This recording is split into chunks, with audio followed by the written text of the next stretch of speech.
మన రక్షకుడును ప్రభు యేసుక్రీస్తు పరిశుద్ధ నామమునకు మహిమ కలుగును గాక.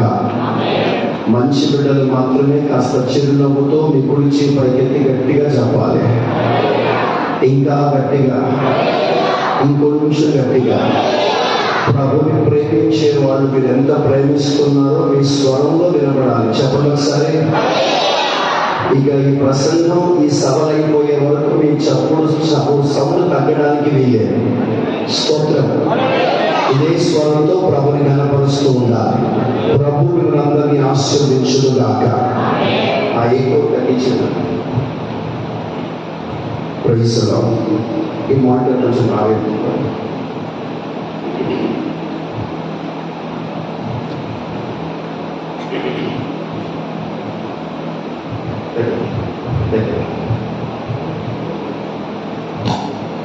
స్తోత్రం.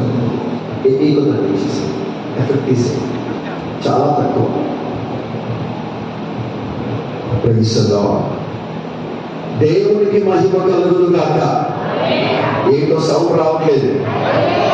మరోసారి దేవుడు ఈ సంవత్సరం కూడా మీ మధ్యలో ఉండడానికి కృపనిచ్చాడు. ఈ రాత్రి మీ మధ్యలోకి రాగలిగాను అంటే కేవలం దేవుని కృప మాత్రమే. ప్రభు తన కృపలో భద్రపరిచి బేస్ తీసేయండి. క్షేమంగా ఆరోగ్యకరంగా మీ మధ్యలోనికి ప్రభు నడిపించి ఉన్నాడు. ఇందుని బట్టి ప్రభుని స్తుతిస్తున్నాను. సమస్త మహిమ ఘనత ప్రభావములు యేసయ్యకి కలుగును గాక. జోసెఫ్ గారికి నా ప్రేమ వందన తెలియజేస్తున్నాను. వారు నాకు ఇచ్చిన పిలుపును బట్టి, ఆహ్వానాన్ని బట్టి వారికి నా ప్రేమ వందనాలు. ఈ ప్రాంతానికి నేను రావడానికి కారకులైనటువంటి మరి సౌభాగ్యరావు గారికి కూడా మరోసారి ప్రేమపూర్వకమైన వందన తెలియజేస్తున్నాను. వేదికను అలంకరించినటువంటి దైవజనులందరికీ ప్రభు పేరిట నా ప్రేమ వందనాలు. Praise the Lord. నాతో కూడా కంచిక చెరువులో సేవ చేస్తున్నటువంటి మా ప్రియ దైవజనులు పాస్టర్ భాగ్యరావు గారు కూడా మా మధ్యలో ఉన్నారు. వారు చాలా పెద్ద ప్రసంగికులు, మంచి ఉపదేశకులు. మరో చోట సభలో ఉండవలసింది, కానీ ఈ రోజున నా పిలుపు మేరకు నాతో కూడా ఇక్కడికి రావడానికి వారు సమ్మతించారు. ఎందుకు బట్టి వారిని అభినందిస్తూ నా ప్రేమ వందన తెలియజేస్తున్నాను. నాతో కూడా మా పరిచర్యలో మహబూబాబాద్లో కొత్తగా సేవ ఆరంభించినటువంటి తమ్ముడు పాస్టర్ కమల్ కూడా వచ్చారు పరిచర్య నిమిత్తం. ఇంకా మా వాలంటీర్స్ దాంట్లో ఉన్నారు. స్తోత్రం. దేవుడు ఈసారి బృందముగా మీ మధ్యలోనికి రావడానికి ప్రభు కృపనిచ్చారు. ఎందుకు బట్టి ప్రభుని స్తుతిస్తున్నారు. మేము జాతీయ సేవకులను పిలిచి అంతర్జాతీయ వైద్యకాలను పిలిస్తే ఏమి సంబంధం కుదరట్లేదు ఇక్కడ. స్తోత్రం. వీళ్ళేమో అంతర్జాతీయ వైద్యకారులు, మేమేమో జాతీయ సేవకులు. అమాయకులతో పాటు పిల్లలను పెట్టేది కొంచెం బాధకరంగా భయంగా ఉంది. స్తోత్రం. మరోసారి సహోదరులు చూడడానికి ప్రభు కృపనిచ్చారు. వారికి నా ప్రేమ వందనాలు. ప్రభుకు మహిమ కలుగును గాక. ఇందాక నేను ట్రైన్లో ప్రయాణమే వస్తున్నప్పుడే ఫెనీ ద్వారా తెలిసింది, హైదరాబాద్లో ఫెనీ ద్వారా తెలిసింది, మీరు వెళ్తుంది ఎవరో కాదు మా సొంత మేనమామే. అప్పటిదాకా నాకు తెలియదు. స్తోత్రం. తెలిసింది, అర్థమైంది ఏమిటంటే ప్రపంచం చాలా చిన్నది. స్తోత్రం. ఎక్కడెక్కడో వెళ్తున్నాం, ఎవరో అనుకుంటాం, కానీ ఎక్కడో కాదు, బయటోడు కాదు, అంతా ఒకే గుంపుకు చెందిన వాళ్ళు. ఏ విధము చేతనైనా దేవుడి రాత్రి మధ్యలోని ప్రభు నడిపించాడు. ఎందుకు బట్టి ప్రభుని స్తుతిస్తున్నాను. ప్రభు నామములకే మహిమ కలుగును గాక. ఆగకుండా 3 సార్లు చేపట్టి గట్టిగా హల్లెలూయా చెప్పండి. ఒక్క నిమిషం అలా 2 చేతులు పైకెత్తి కళ్ళు మూసుకొని నోరు తెరిచి స్వరమెత్తి ఒక చిన్న ప్రార్థన చేద్దాం. ప్రభువా, ఈ రాత్రి మీరు నాతో మాట్లాడండి. మీ స్వరములు విని ఆశపడి వచ్చాము ప్రభువా, నాతో మాట్లాడు. నీ స్వరములు వినిపింపచేయండి. ఈ రాత్రి నాకేది అవసరమైనదో, ఏది కొదువుగా ఉన్నదో, ఏది నాకు అక్కరగా ఉన్నదో మీరు నాతో మాట్లాడినట్టు ఎవరు మౌనంగా ఉండదు. అందరిలో కలిసి స్వరమెత్తి చిన్న ప్రార్థన చేయాలి. ఇంతవరకు పాటలు పాడి ప్రభుని ఘనపరచడానికి ప్రభు కృపనిచ్చారు.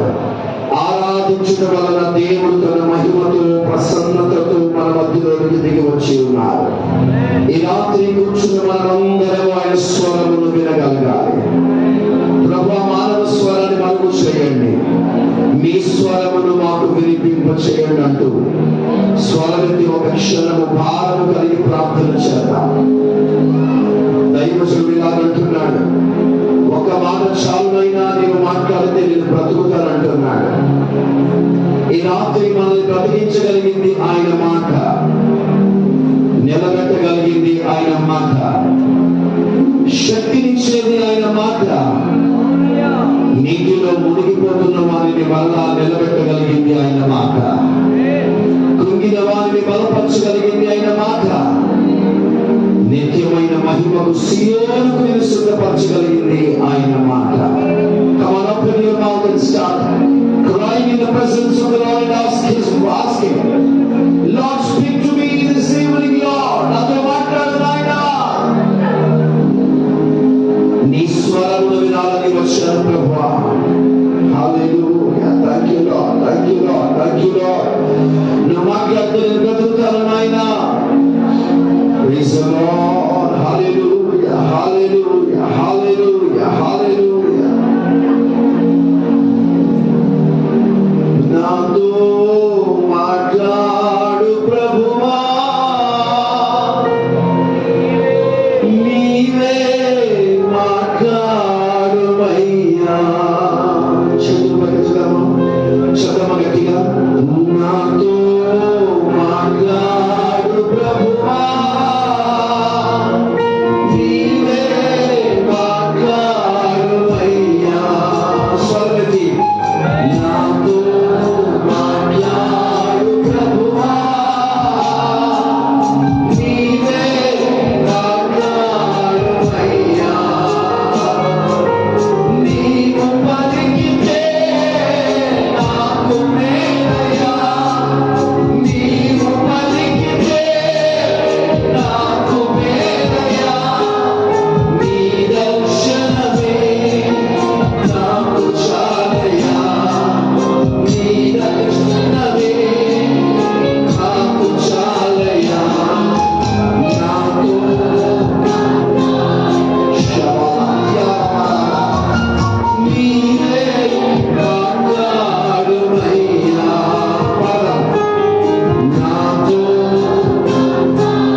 నీవు మాట్లాడే దేవుడు,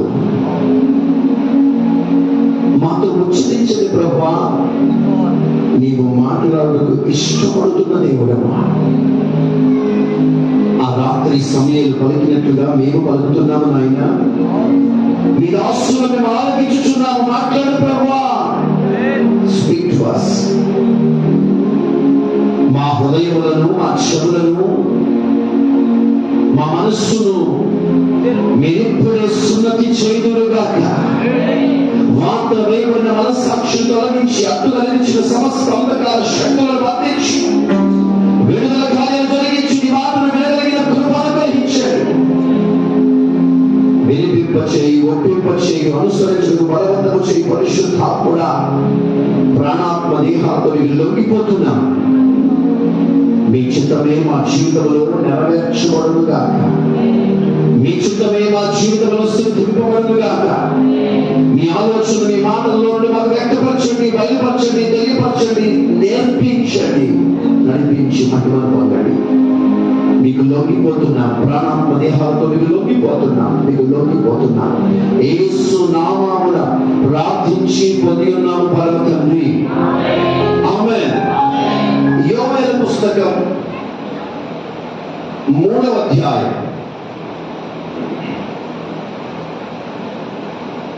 యోవేలు పుస్తకం 3వ అధ్యాయం 18వ వచనాన్ని ఎవరైనా బిగ్గరగా మైకులో చదివి సహాయం చేయాలని మనం చేస్తున్నాం. The book of Joel, chapter 3, verse 18. యోవేలు పుస్తకం 3వ అధ్యాయం 18వ వచనాన్ని బిగ్గరగా చదవగా మనం విందాం. ఆ దినమందు పర్వతములలో నుండి క్రొత్త ద్రాక్షారసము పారును. కొండలలో నుండి. బైబిల్లో వాళ్ళందరూ చక్కగా బైబిల్ తెరచి చూడండి. ఒకవేళ మీ దగ్గర బైబిల్ లేకపోతే అదో దరిద్రమైన డిజిటల్ బైబిల్ అనే ఒక అవకాశం కూడా ఉందిగా. దాన్నైనా కాస్త తెరిచి పెట్టుకొని ఆ వచనాన్ని ఆ భాగంలో చూడడానికి ప్రయత్నించండి. అది కూడా లేని కారణాన్ని, అప్పుడు అది కూడా లేకపోతే, చదివే అవకాశం లేకపోతే మీరు చక్కగా చేతులు కట్టుకొని దైవజనులు ఆ మాట చదువుతుండగా మీరు వినాలని ప్రభు పేరిట మనం చేస్తున్నాను. మరోసారి బిగ్గరగా ఆరంభం నుండి ఆ వచనాన్ని చదవగా విందాం. ఆ దినమందు పర్వతములలో నుండి క్రొత్త ద్రాక్షారసము పారును. పర్వతములలో నుండి క్రొత్త ద్రాక్షారసము పారును. కొండలలో నుండి పాలు ప్రవహించును. యూదా నదులన్నిటిలో నీళ్లు పారును. నీటి ఊట యెహోవా మందిరములో నుండి ఉబికి పారి. నీటి ఊట యెహోవా మందిరములో నుండి ఉబికి పారి షిత్తీము లోయను తడుపును. దేవుని పరిశుద్ధ నామమునకు మహిమ కలుగును గాక. ఉంటే గురించి గట్టిగా ఆమేన్ చెప్పండి. హల్లెలూయా. ఇక జాగ్రత్తగా నా వైపు చూస్తూ నేను చెప్పే మాటలు మీరు శ్రద్ధగా ఆలకించాలని మనవి చేస్తున్నాను. ఆలకించండి. ఆలోచించడానికి మీరు ప్రయత్నించవలసిందిగా ప్రభు పేరిట మనవి చేస్తున్నాను. పరిశుద్ధాత్మ దేవుడే మనతో మాట్లాడును గాక. ఆమేన్ చెప్పాలి. హల్లెలూయా. కొన్ని వేల సంవత్సరాల పూర్వం, ఒక మాటలో చెప్పాలంటే సుమారుగా 6000 సంవత్సరాల పూర్వం చిన్న ప్రవక్తలలో ఒకడైన యోవేలు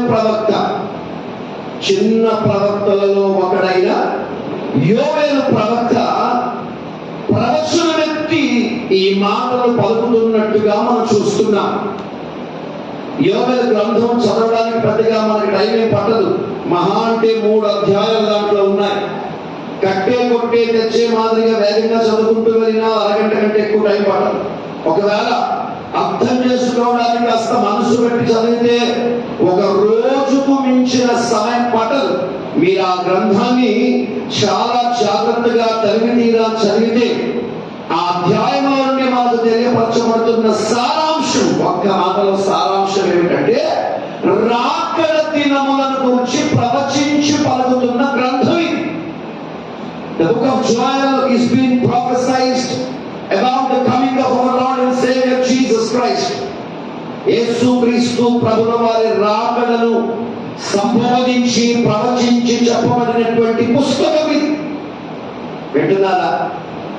అలాగని రాకడ సందేశము తప్ప మిగతా ఏమీ లేవంటారా అని అనుకుంటే మూర్ఖత్వం. పరిశుద్ధ గ్రంథంలో ప్రతి మాట వెనుక ఆశీర్వాద సంబంధమైన అనుభవాలు చూడగలం, హెచ్చరిక సంబంధమైన మాటలు చూడగలం, సిద్ధపాటుకు వచ్చిన మర్మాలు తెలుసుకోగలం, దైవ సంబంధమైన ప్రణాళికను గ్రహించి ఎరిగి తెలుసుకొని దేవుని నడిపింపు ఆలోచన తలంపులు ఎలా ఉంటాయో అవన్నీ ప్రతి పుస్తకములో నుండి, ప్రతి అధ్యాయములో నుండి, ప్రతి మాటలో నుండి స్పష్టంగా గ్రహింపగలిగిన అవకాశము ఆత్మ ద్వారా దేవుడు మనకు అనుగ్రహిస్తున్నాడు. Praise the lord. మళ్ళీ చెప్తాను గట్టిగా, ప్రైజ్ ది లార్డ్. చాలా జాగ్రత్తగా మీరు దేవుని మాటలు ఆలకించాలని ప్రభువుని మనవి చేస్తున్నాను. దేవునికి మహిమ కలుగును గాక. ఈ యోవేలు గ్రంథములో దైవజనుడు ప్రవచించి చెప్పిన మాటల గూఢార్థం మర్మం ఏమిటంటే రాకడ దినములను గురించిన ప్రస్తావన తెలియపరుస్తున్నాడు.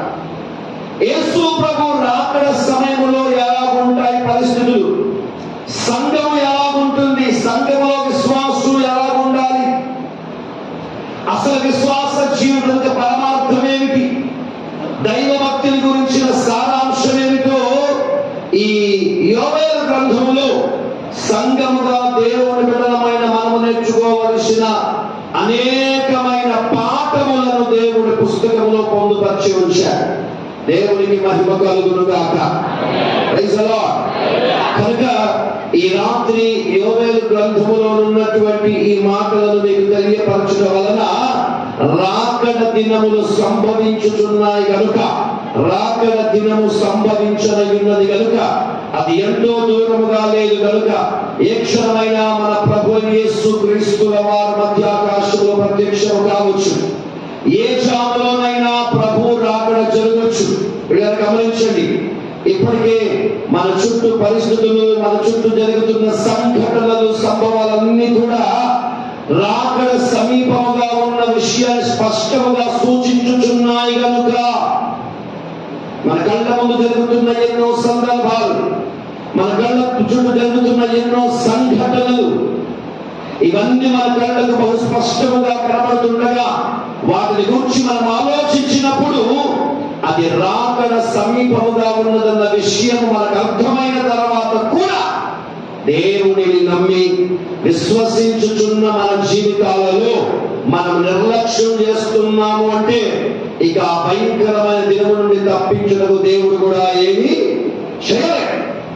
పిల్లల జాగ్రత్తగా రండి. రాకడ దినములు సమీపముగా ఉండగా ఏ క్షణంలోనైనా మన ప్రభు మధ్యాకాశంలో ప్రత్యక్షమయ్యే కాలము సమీపించగా యేసుక్రీస్తు రక్తములో కడగబడి సంఘముగా కట్టబడుతున్న మన జీవితాలలో ఒకవేళ నిర్లక్ష్యపు వైఖరితో నామకార్థభక్తి చేస్తూ చాలని జీవితాలు చేస్తూ ఏదో కాలక్షేప కొద్ది మందిరానికి వచ్చి వెళ్తున్న పరిస్థితుల్లో కనుక ఉంటే మనం ప్రమాదములో ఉన్నామని చెప్పడానికి సందేహమే లేదు. అందుకే ఈ రాత్రి ఓ దైవజనుడిగా నేను చెప్పనుద్దేశించిన మాట ఏమిటంటే ప్రభు రాకడ సమీపముగా ఉన్నది కనుక మహిమలో మనమందరము చేర్చబడుటకు ఎత్తబడే కృప మనందరికీ అనుగ్రహించునుగాక. ఎత్తబడాలి, రాకడలో కొనిపోబడాలని ఆశపడిన వారందరూ కూడా చేపట్టి గట్టిగా ఆమేన్ చెప్పండి. హల్లెలూయా, హల్లెలూయా. విస్తరించుచున్న తెగుళ్ళు రాకడకు సూచనగా ఉన్నాయి. మారుతున్న వాతావరణ వైపరీత్యాలు రాకడకు సూచనగా ఉన్నాయి. ప్రపంచ దేశాల్లో వినబడుతున్న యుద్ధ సమాచారములు రాకడకు సూచనగా ఉన్నాయి. చెదిరిపోయిన ఇశ్రాయేలీయులందరూ వారి స్వదేశానికి చేర్చబడుతున్నారు, రాకడకు సూచనగా ఉన్నది. చేర్చబడుతున్న ఇశ్రాయేలీయులందరూ కూడా యెరూషలేములో 3వ దేవాలయం కట్టుకు వారు సన్నాహాలు చేస్తున్నారు, కావలసిన ఉపకరణాలన్నీ సమకూర్చుకుంటున్నారు. ఇది రాకడకు సూచన. ఇలాంటి అనేకమైన సూచనలు ప్రకటన పుస్తకం 15వ అధ్యాయంలో వెళ్ళి చూస్తే దీపాకండి. యూఫ్రటీస్ మహానది ఎండిపోవు దినం ఒకటి రాబోతుందని ముందుగా చెప్పబడినట్టుగా 2023వ సంవత్సరం ఫిబ్రవరి నాటికి యూఫ్రటీస్ మహానదిలో ఒక్క చుక్క నీరు లేకుండా ఎండిపోయిన సందర్భం. రేపటి హర్మగెద్దోను యుద్ధానికి సిద్ధపాటు కనుక ఆ యుద్ధము జరగాలి. దానికి భూమి పెట్టిన పేరు మూడవ ప్రపంచ యుద్ధం అది జరగాలంటే సంఘం ఎత్తబడాలి. యూఫ్రటీస్ నది ఎండిపోయింది, యుద్ధానికి భూమి సిద్ధమవుతుందంటే రాకడ సమయం కూడా సమీపంగా ఉన్నదన్న విషయాన్ని మనం గ్రహించాలి, తెలుసుకోవాలని మరొకసారి ప్రభు పేరట నేను తెలియజేస్తున్నాను. దేవునికి మహిమ కలుగును గాక. ఇది వరకే క్రీస్తు విరోధి భూమిని ఆవరించి అతను భయంకరమైనటువంటి శ్రమల దినాల్లో ఏలుబడి చేస్తూ చిత్రహింసలు పడతాడని వారి గురించి ప్రస్తావింపబడి చెప్పినట్టుగానే వారికి మార్గము సిద్ధపరచుటకై ఇప్పటికే ఇశ్రాయేలు దేశంలో యానుక అని పిలువబడుతున్న ఒక మతాధికారి యేసు ప్రభులాగానే సంచరించుచున్నాడన్న వార్తలు స్పష్టంగా మనకు తెలియపరచబడుతున్నాయి. ప్రియులారా, వింతైన ఇంటి సందర్భాలు, ఆశ్చర్యం పుట్టించేలాంటి సందర్భములు, మన కళ్ళకు వింత కలిగించి అనేక విషయాలు మన కళ్ళ చుట్టూ చూస్తున్నాం, చెవులారా వింటున్నామంటే ఏదో వింత జరుగుతున్నది, ఏదో వింత సంభవించుతున్నదని ఆశ్చర్యకరమైన సందర్భముగా దాన్ని తీసుకోకుండా ఇవన్నీ రాకడకు సూచనలుగా మనకు తెలుసుకొని ఒక సిద్ధపాటు కలిగిన మనస్సుతో ఎదురు చూసే కృప దేవుడు మనందరికీ అనుగ్రహించును గాక. ఆమేన్ చెప్పండి. హల్లెలూయా. చెప్పాలి గట్టిగా. నేను స్టేట్మెంట్ చెప్తాను, మీరు అందరూ ఏమో చెప్పాలో తెలుసా? మనం సిద్ధపడాలి అని చెప్పండి. రాకడ సమీపంగా ఉన్నది. మీ సౌండ్ వినపడలేదు, గట్టిగా చెప్పండి. రాకడ సమీపంగా ఉన్నది. శ్రమలు కాలము ఆరంభం కాకముందే ఎంత మటుకు మనము మన విశ్వాస జీవితం రాకడలో ఎంత మటుకు ప్రైజ్ ది లార్డ్. ₹100 మాట చెప్తా, నచ్చితే ఆమెను చెప్పండి. సిద్ధపడిన వాడే రాకడలో ఎంత పడతాడు, రాకడ దర్శనం లేని వాడు విడబడతాడు. ఆమె చెప్పలే. సిద్ధపడిన వాడు ఎంత పడతాడు, రాకడ దర్శనం లేనివాడు విడబడతాడు. స్టేట్మెంట్ చెప్తాను, మీకు నచ్చితే ఆమెను చెప్పండి. సేవ చేస్తున్నారా? రాకడ సమీపంగా ఉన్న దర్శనం కలిగి మనం సేవ చేయడం గాక. పరిచయం చేస్తున్నారా? రాకడ దర్శనం కలిగి పరిచయం జరిగించాలి. విశ్వాసిగా ఉన్నారా? రాకడ దర్శనం మీకు ఉండాలి. వ్యాపారం చేస్తున్నారా? ఉద్యోగం చేస్తున్నారా? వ్యవసాయం చేస్తున్నారా? మీరు ఏ పనిలో నిమగ్నమై ఉన్నా మీ గుండెల్లో, మీ తలంపులో, మీ మనసులో నిండుకోవలసిన తలంపులు, ఆలోచన, ఉద్దేశములు ఒకటి, ఆయన వస్తున్నాడు, నేను సిద్ధపడాలి. హల్లెలూయా, హల్లెలూయా. ఆ కృప మనందరికీ అనుగ్రహించును గాక. హల్లెలూయా. ఇదంతా బాగానే ఉంది, కానీ రాకడ సమీపముగా ఉన్న చివరి దినాలలో ఏమి జరగబోతున్నాయి, ఏమి జరుగుతాయి, ప్రపంచంలో భూమి మీద ఏమి జరుగుతాయి, ఏ సందర్భాలు మనం చూస్తాము, సంఘంలో ఎలా ఉంటుంది, లోకం ఎలా ఉంటుంది అన్న విషయాలను యోవేలు భక్తుడు చాలా స్పష్టంగా రాస్తున్నాడు. అందులో ఒక మాట ఏమని పలుకుతున్నాడంటే, ఇప్పుడు నేను ఆ వచనాలను చదువుతాను, మీరు ప్రమాణం బాగా చూడండి. ఆ దినముల యందు, ఏ దినముల యందంట? కొంచెం గట్టిగా.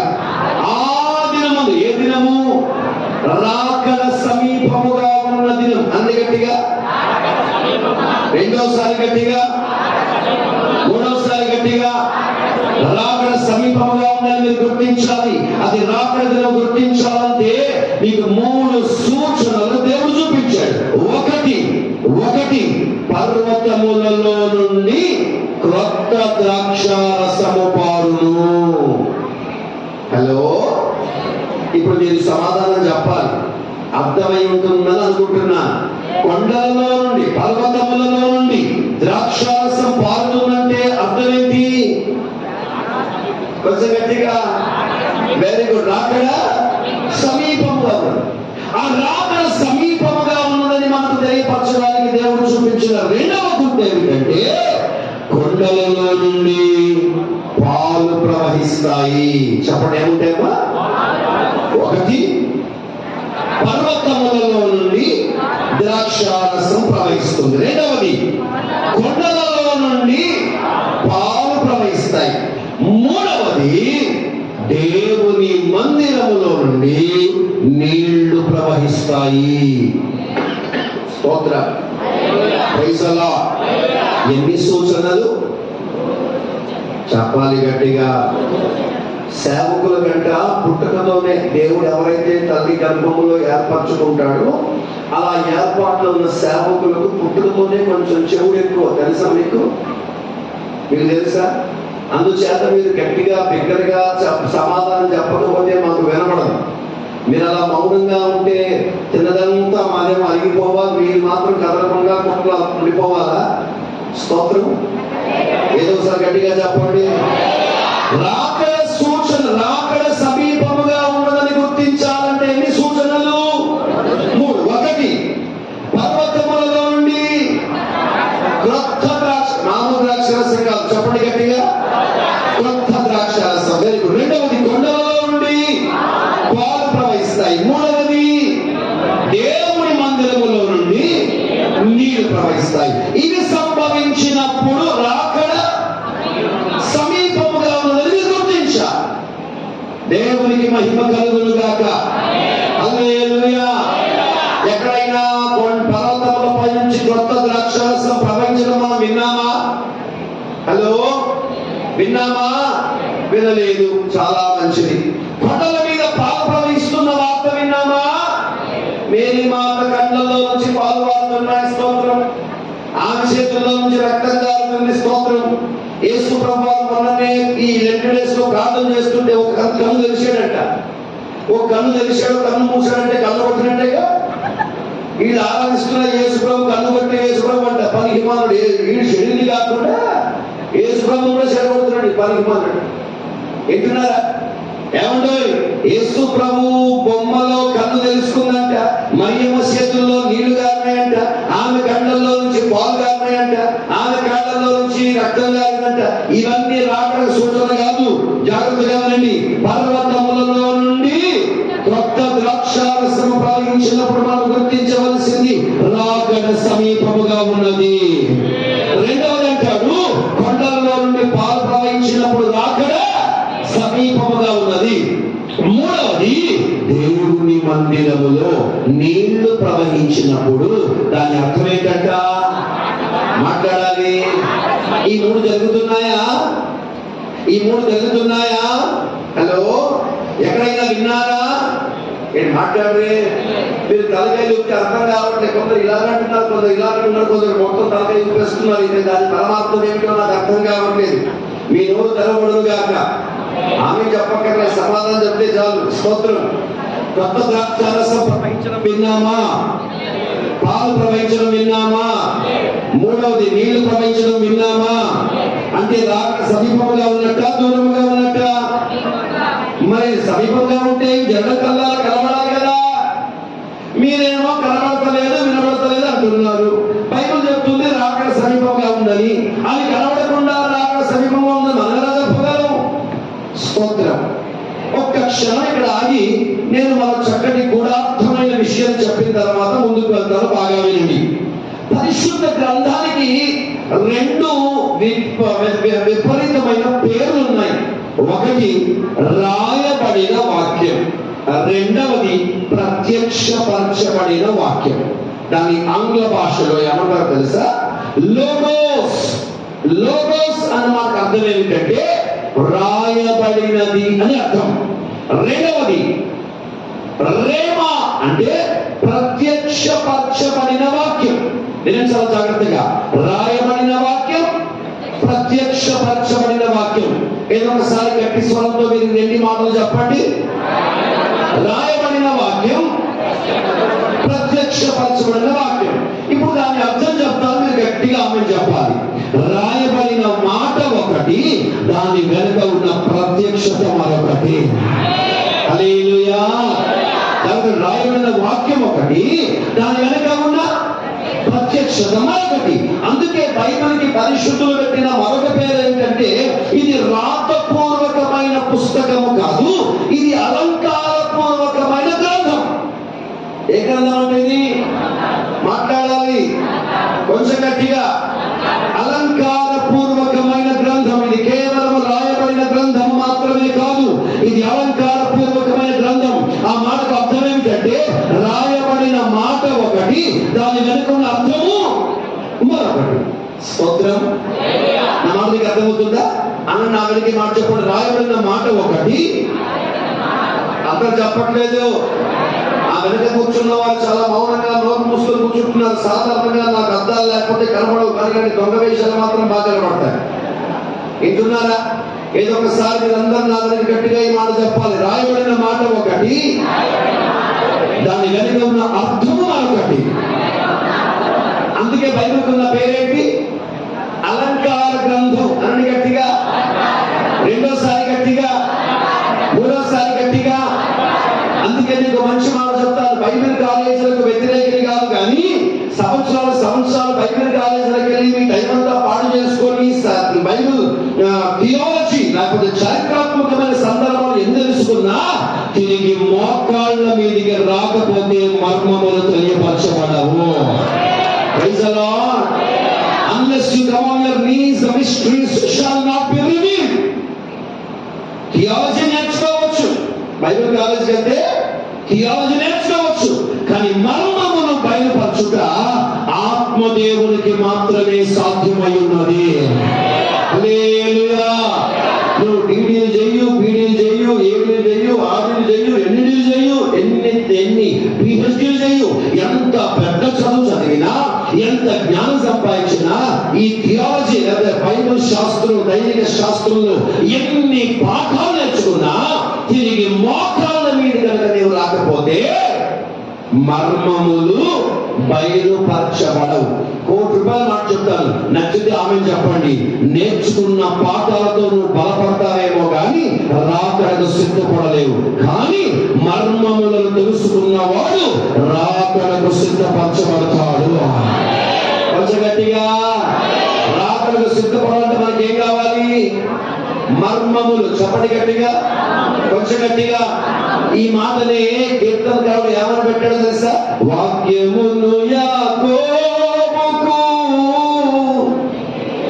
తెలియజేసిన వాడని ఏ జనముకి లాగునా చేసి ఉండాలే. అందరికీ వాక్యాన్ని బయలుపరచలేదు, అందరికీ మర్మము తెలియపరచలేదు, అందరికీ నిమిత్తమైన మర్మాలు దేవుడు చెప్పలేదు. ఎఫెసీయులకు రాసిన పత్రిక 3వ అధ్యాయం 5వ వచనం చదవాలి. ఎఫెసీయులకు రాసిన పత్రిక 3వ అధ్యాయం 5వ వచనం చదవాలి వేగంగా. ఈ మర్మం ఇప్పుడు ఆత్మమూలముగా దేవుని పరిశుద్ధులకు, అపోస్తలుకును, ప్రవక్తలకును బయలుపరచబడినట్లుగా పూర్వకాలమందు దేవుడు మనుషులకు తెలియపరచబడలేదు. గట్టిగా ఆమె చెప్పండి. హల్లెలూయా. స్టేట్మెంట్ చెప్తాను, మీకు నచ్చితే ఆమె చెప్పండి. మనకు కావలసిన ఒక్క మాటని తీసుకుంటాను. ఆత్మదేవుడు మర్మములను మనకు బయలుపరచుచున్నాడు. ఆమె చెప్పలే. ఆత్మ లేకపోతే మర్మాలు వస్తాయా? మర్మాలు తెలుస్తాయా? అందుకే ఆత్మ లేని సంఘానికి వెళ్ళొద్దు. స్తోత్రం. ఆత్మ లేని సేవ వాక్యానుసారమైన సేవ కాదు. ఎట్టున్నారా? అందుకే శిష్యులు మేడగదిలో కూర్చున్నప్పుడు వారితో యేసు ప్రభు ఏమన్నాడో తెలుసా? పైనుండి శక్తిని పొందే వరకు మీరు యెరూషలేమును విడిచిపెట్టకండి. ఎందుకు? పైనుండి అభిషేకము రావాలి, శక్తి రావాలి, పరిశుద్ధాత్మ రావాలి, మీరు బలపరచబడాలి. అప్పుడు ఆత్మదేవుడు నీకు మర్మములు బయలుపరుస్తాడు. ఆ మర్మములతో సంఘమును పెళ్లి కుమార్తెగా అలంకరించి దేవుని ఎదుట మనం నిలబెట్టగలము. హల్లెలూయా. ఈ రాత్రి ఈ వచనము వెనుక దాగిన మర్మమును ఆత్మదేవుడు మనకు తెలియజేయునుగాక. ఆమె చెప్పండి. మళ్ళీ అడుగుతున్నాను, సమాధానం చెప్పండి. రాబడికి ఎన్ని సూచనలు? 3 సూచనలు. ఒకటి, పర్వతములలో నుండి కొత్త ద్రాక్షారసం. రెండవది, కొండలలో నుండి పాలు ప్రవహిస్తాయి. మూడవది, మందిరములో నుండి నీళ్లు ప్రవహిస్తాయి. ఇప్పుడు ఈ వచనమును నేను కొన్ని భాగాలుగా విడదీసి ఒక్కొక్క భాగం వివరిస్తాను. బాగా వినండి. మొదటిగా, ఎక్కడి నుండి పారుతున్నాయంట? ఎక్కడి నుండి పారుతున్నాయంట? ఒకటి, పర్వతము అన్నాడు. రెండవది, కొండలు అన్నాడు. మూడవది, మందిరము అన్నాడు. ఏదో సార్ చెప్పండి. ఒకటి, పర్వతము. రెండవది, కొండలు. మూడవది, ఇప్పుడు తాగండి, పర్వతాలకి కొండలకి తేడా ఏంటి? హలో, మీ తెలంగాణ వాళ్ళకి తెలుగు సరిగ్గా రాదు, మేము ఆంధ్ర వాళ్ళకి తెలుగు బాగా మాట్లాడతామన్న ఒక అతిశయం నీకుగా తప్పని సమాధానం. స్తోత్రం, హల్లెలూయా. పర్వతములకు కొండలకు ఏంటి తేడా? మీరు మాట్లాడితే ఈ రాత్రి దేవుడు మీకు భోజనం లేకుండా ఉపవాసం ఉంచునుగా. కొందరు ఆమె చెప్పారు కదా, అది కూడా నిష్ఠూరంగా చెప్పారు. స్తోత్రం, హల్లెలూయా. బాగా ఎత్తైన వాటిని పర్వతాలు అంటారు, ఎత్తులో తక్కువ ఉన్న వాటిని కొండలు అంటారు. కొండలన్నా పర్వతాలన్నా ఒకటి, కాకపోతే పర్వతాలు తక్కువ ఎత్తులో ఉంటాయి, కొండలు తక్కువ ఎత్తులో ఉంటాయి, పర్వతాలు ఎక్కువ ఎత్తులో ఉంటాయి. ఇప్పుడు ఎవరెస్ట్ ఏమంటారు? కొండలు అంటారా పర్వతాలు అంటారా? కొంచెం గట్టిగా. నీలగిరి పర్వతాలు అంటారా కొండలు అంటారా? ఇవేమో కొండలు, అవేమో పర్వతాలు. తేడా ఏంటి? ఇదేమో తక్కువ హైట్ ఉన్నాయి, అవేమో బాగా ఎత్తున్నాయి. ఏదైనా అవైనా ఇవైనా ఇవి రెండు ఒకే మాటకు అర్థాలు, అంతేనంటారా? పర్వతాలన్నా కొండలన్నా ఒకటి. ఇక మూడవ స్థలంలోకి వెళ్ళినప్పటికీ మూడవ స్థలానికి ఏమని పేరు? అక్కడ దేవుని మందిరం. పర్వతాలన్నాడు, కొండలన్నాడు, దేవుని మందిరం అన్నాడు. ఇంతకీ పర్వతాలు ఏమిటి, ఈ కొండలు ఏమిటి? ఒక్కసారి దేవుని వాక్యముల నుండి ఆ పని చూద్దాం. చదవండి, యెషయా పుస్తకం 2వ అధ్యాయం 1వ వచనం. యెషయా పుస్తకం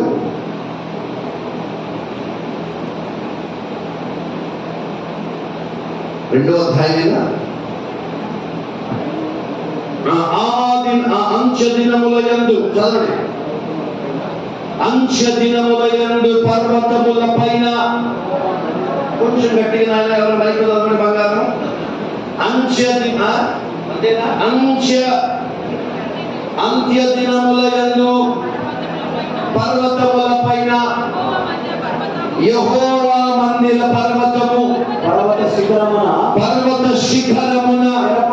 స్థిరపరచబడి కొండల కంటే ఎత్తుగా ఎత్తబడు. కుడి చేపకి గట్టిగా స్తోత్రం చెప్పాలి. ఇప్పుడు బాగా వినండి, నా వైపు చూస్తూ మాట్లాడండి. అంత్య దినములలో పర్వతముల మధ్య ఒక పర్వతం కనబడుతుందంట. ఆ పర్వతానికి ఏమని పేరంటే యెహోవా మందిరం అనే పర్వతము. Praise the Lord. మనం రెండు మాటల అర్థం చూసి వెతుకుతున్నాగా. ఒకటేంటి? పర్వతంలో, రెండవది కొండలు. ఈ రెండు పదాలు ఇప్పుడు ఆ వర్షంలో వచ్చాయా? పర్వతముల మధ్య ఒక పర్వతం ఉందంట, అది యెహోవా మందిరం అంట. వాటి మధ్యలో కొండలు ఉన్నాయంట, ఆ కొండల కంటే ఈ కొండ ఎత్తబడునంట, ఆ కొండ పేరు యెహోవా మందిరం అంట. అంటే పర్వతం అనగా అర్థం యెహోవా మందిరం, కొండలన్నా దాని అర్థం యెహోవా మందిరం. నచ్చినోడు ఆమె చెప్పని గట్టిగా. అలా మైదా పిండి ముద్దల్లాగా ఏది అర్థం కాని సైడ్ కూర్చున్నారండి భక్తులారా. మళ్ళీ చెప్పండి, పర్వతం అంటే యెహోవా మందిరం అనండి గట్టిగా. కొండలంటే అర్థమవుతుందా? పర్వతం అన్నా దేవుని మందిరమే, కొండలన్నా దేవుని మందిరమే.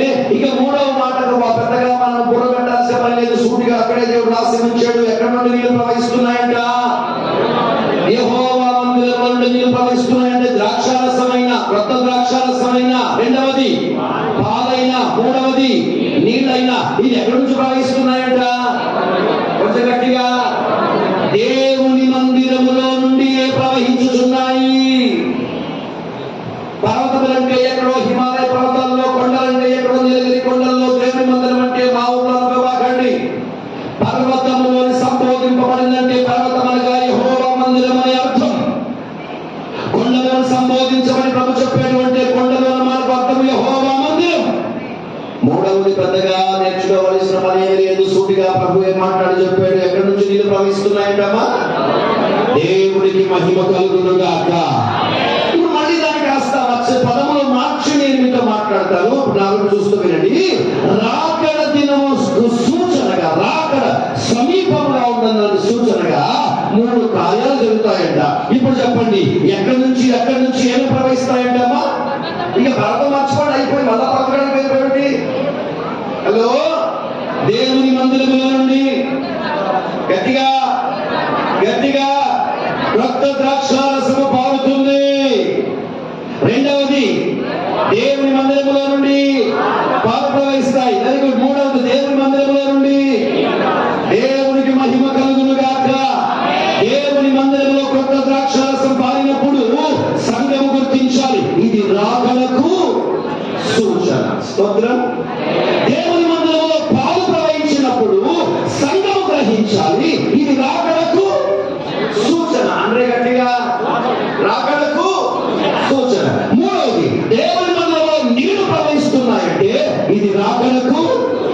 సరే, మీ చర్చిలో ద్రాక్షరసం ప్రవహిస్తుందా?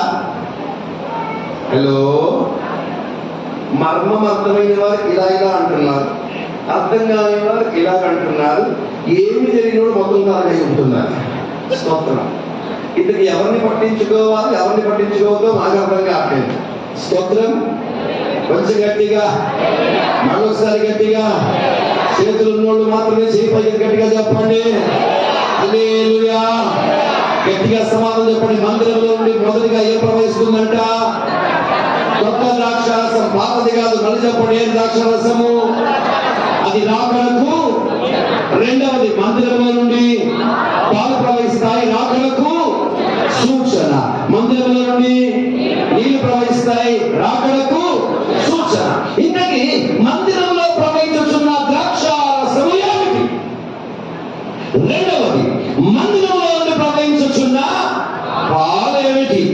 మూడవది, మందిరములో నుండి ప్రవహించుచున్న నీళ్ళు ఏమిటి? ఏదో ఒకసారి గట్టిగా ఆమేన్ చెప్పండి. హల్లెలూయా. ఇటుదారా, ఇదంతా డీకోడ్ చేసి కనుక మనం దాన్ని అర్థం చేసుకుంటే మన భాషకు అర్థమవుతుంది. జాగ్రత్తగా అండి. ఆ దినములలో విశ్వాసులకు, క్రైస్తవులకు, విన్నారా, ప్రభు జరిగిన వారికి, యెహోవా మీద ఆధారపడిన వారికి, యెహోవా యందు నమ్మిక ఉంచిన వారికి మాత్రమే అర్థమై శరీర సంబంధులకు అర్థం కాకుండా ఉండడానికి మర్మపూరితంగా దైవజనుడికి ప్రత్యక్షతనిచ్చి ప్రవచన రూపముగా దేవుడి మాటలు పొందుపరిచి గత దినాల్లో ఒక కాలములో పరిశుద్ధులు ఆ మర్మాలు ఎంత తెలుసుకోవాలనుకున్నా వారికి బయలుపరచకుండా, వారికి తెలియపరచకుండా వారితో ప్రభు చెప్పాడు, నీవు వింటున్న వాటిని, చూచుచున్న వాటిని పుస్తకంలో రాసి ముద్రవే, అది నీకు సంబంధం లేదు, అవి జరగవలసిన కాలంలో వాటి మార్గంలో నేను బయలుపరుస్తాను. హల్లెలూయా. వింటున్నారన్నమాట. జాగ్రత్తగా వినండి.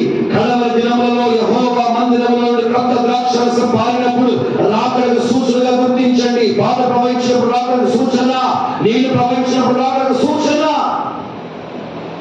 ఇంతకీ ఈ క్రొత్త ద్రాక్షారసము దేనికి సాదృశ్యంగా ఉన్నది? ఆమేన్. ఏంటమ్మా? ఏం ప్రవహిస్తుందంట? మాట్లాడాలి. ఏం ప్రవహిస్తుందంట? కొత్త ద్రాక్షారసం అన్నాడు. మళ్ళీ చెప్తాను, బాగా వినండి. పాతదైపోయిందనుకో దాని ద్రాక్షారసం అంటారు, దాని మద్యం అంటారు. స్తోత్రం. అంతేనా? ద్రాక్షారసము మిక్కిలి ఎర్రబడగను, అంటే బాగా ముదిరిపోయినప్పుడు బాగా దాన్ని ఏమంటారు? మీకు డౌట్ గా ఉందా? ద్రాక్ష పళ్ళు తీసుకొని రండి, బాగా ఉడకబెట్టి రసం తీయండి, 4 రోజులు అలా ఎత్తి పెట్టండి, నెల తాగండి, 12 రోజులు నెల కూడా పడుకుంటావు. స్తోత్రం. ఎట్టున్నారా? అది మధ్యంగా మారిపోతుంది. అందుకే పాత ద్రాక్షరసం అంటే దేవుడు ఏ ద్రాక్షరసం అన్నాడు? క్రొత్త అన్న పేరు ఎందుకు పెట్టాడు? ద్రాక్షరసం క్రొత్తది అన్న పేరు ఎందుకు కలిపాడు? నేను కాస్త ముందుకు వెళ్ళే చెప్తాను, బాగా వినండి. ద్రాక్షారసం దేనికి సాదృశ్యంగా ఉందంటే స్వస్థతకు సాదృశ్యమై ఉన్నది అని చెప్పలే. హల్లెలూయా. మీకు అర్థం కావడానికి ఓ చిన్న ఉదాహరణ చెప్తాను, బాగా వినండి. రెఫరెన్స్ తీసి చెప్పాల్సిన పని లేదు, మీరు ఎప్పుడు వింటూనే వస్తున్న మాటలు కనుక అవే మాటలను నేను క్రొత్త కోణంలో మీతో మాట్లాడుతున్నాను. జాగ్రత్తగా వినండి. Praise the Lord. ఒక ప్రయాణికుడు యెరూషలేము నుండి యెరికోకు దిగి వెళ్తుండగా మార్గ మధ్యలో దొంగల చేత చిక్కి కొట్టబడి కొన ప్రాణంతో త్రోవ ప్రక్కనే పడవేయబడ్డాడు. ఇందులో పరిసయ్యుడు ఒకడు, ఆ తర్వాత రెండో వాడు లేవీయుడు ఒకడు ఆ మార్గంలో వెళ్తా ఉన్నారు. వాళ్ళు వెళ్తూ వాళ్ళ పనిలో వారు బాగా వ్యస్తమైన కారణాన చావు బ్రతుకుల్లో ఉన్న వాడికి ఏ విధంగా ఉపచారం చేయకుండా, వాడి వైపు చూడకుండా చూడనట్టుగా వెళ్ళిపోయారు. ఇందులో మూడో వాడు వచ్చాడు. అతని పేరు బైబిల్లో లేదు కానీ అతను ఒక సవారి. అతను అతని గమనించి చూచి వారి యొద్దకు వెళ్ళి అతను చేసిన పని ఏంటో తెలుసా? ద్రాక్షారసమును పోసి వారి గాయములను కడిగి, ద్రాక్షారసము పోసి వారి గాయములను కట్టి. ఏమండి, యెరూషలేము దేశంలో గాయపడిన వానికి ఇచ్చే ప్రథమ చికిత్స, ఫస్ట్ ఎయిడ్ ఏంటో తెలుసా? ద్రాక్షారసంతో గాయాలు కడుగుతారంట. ద్రాక్షారసంతో గాయాలు కడతాడంట. బాగా వినండి. ఈ ద్రాక్షారసం ఎందుకు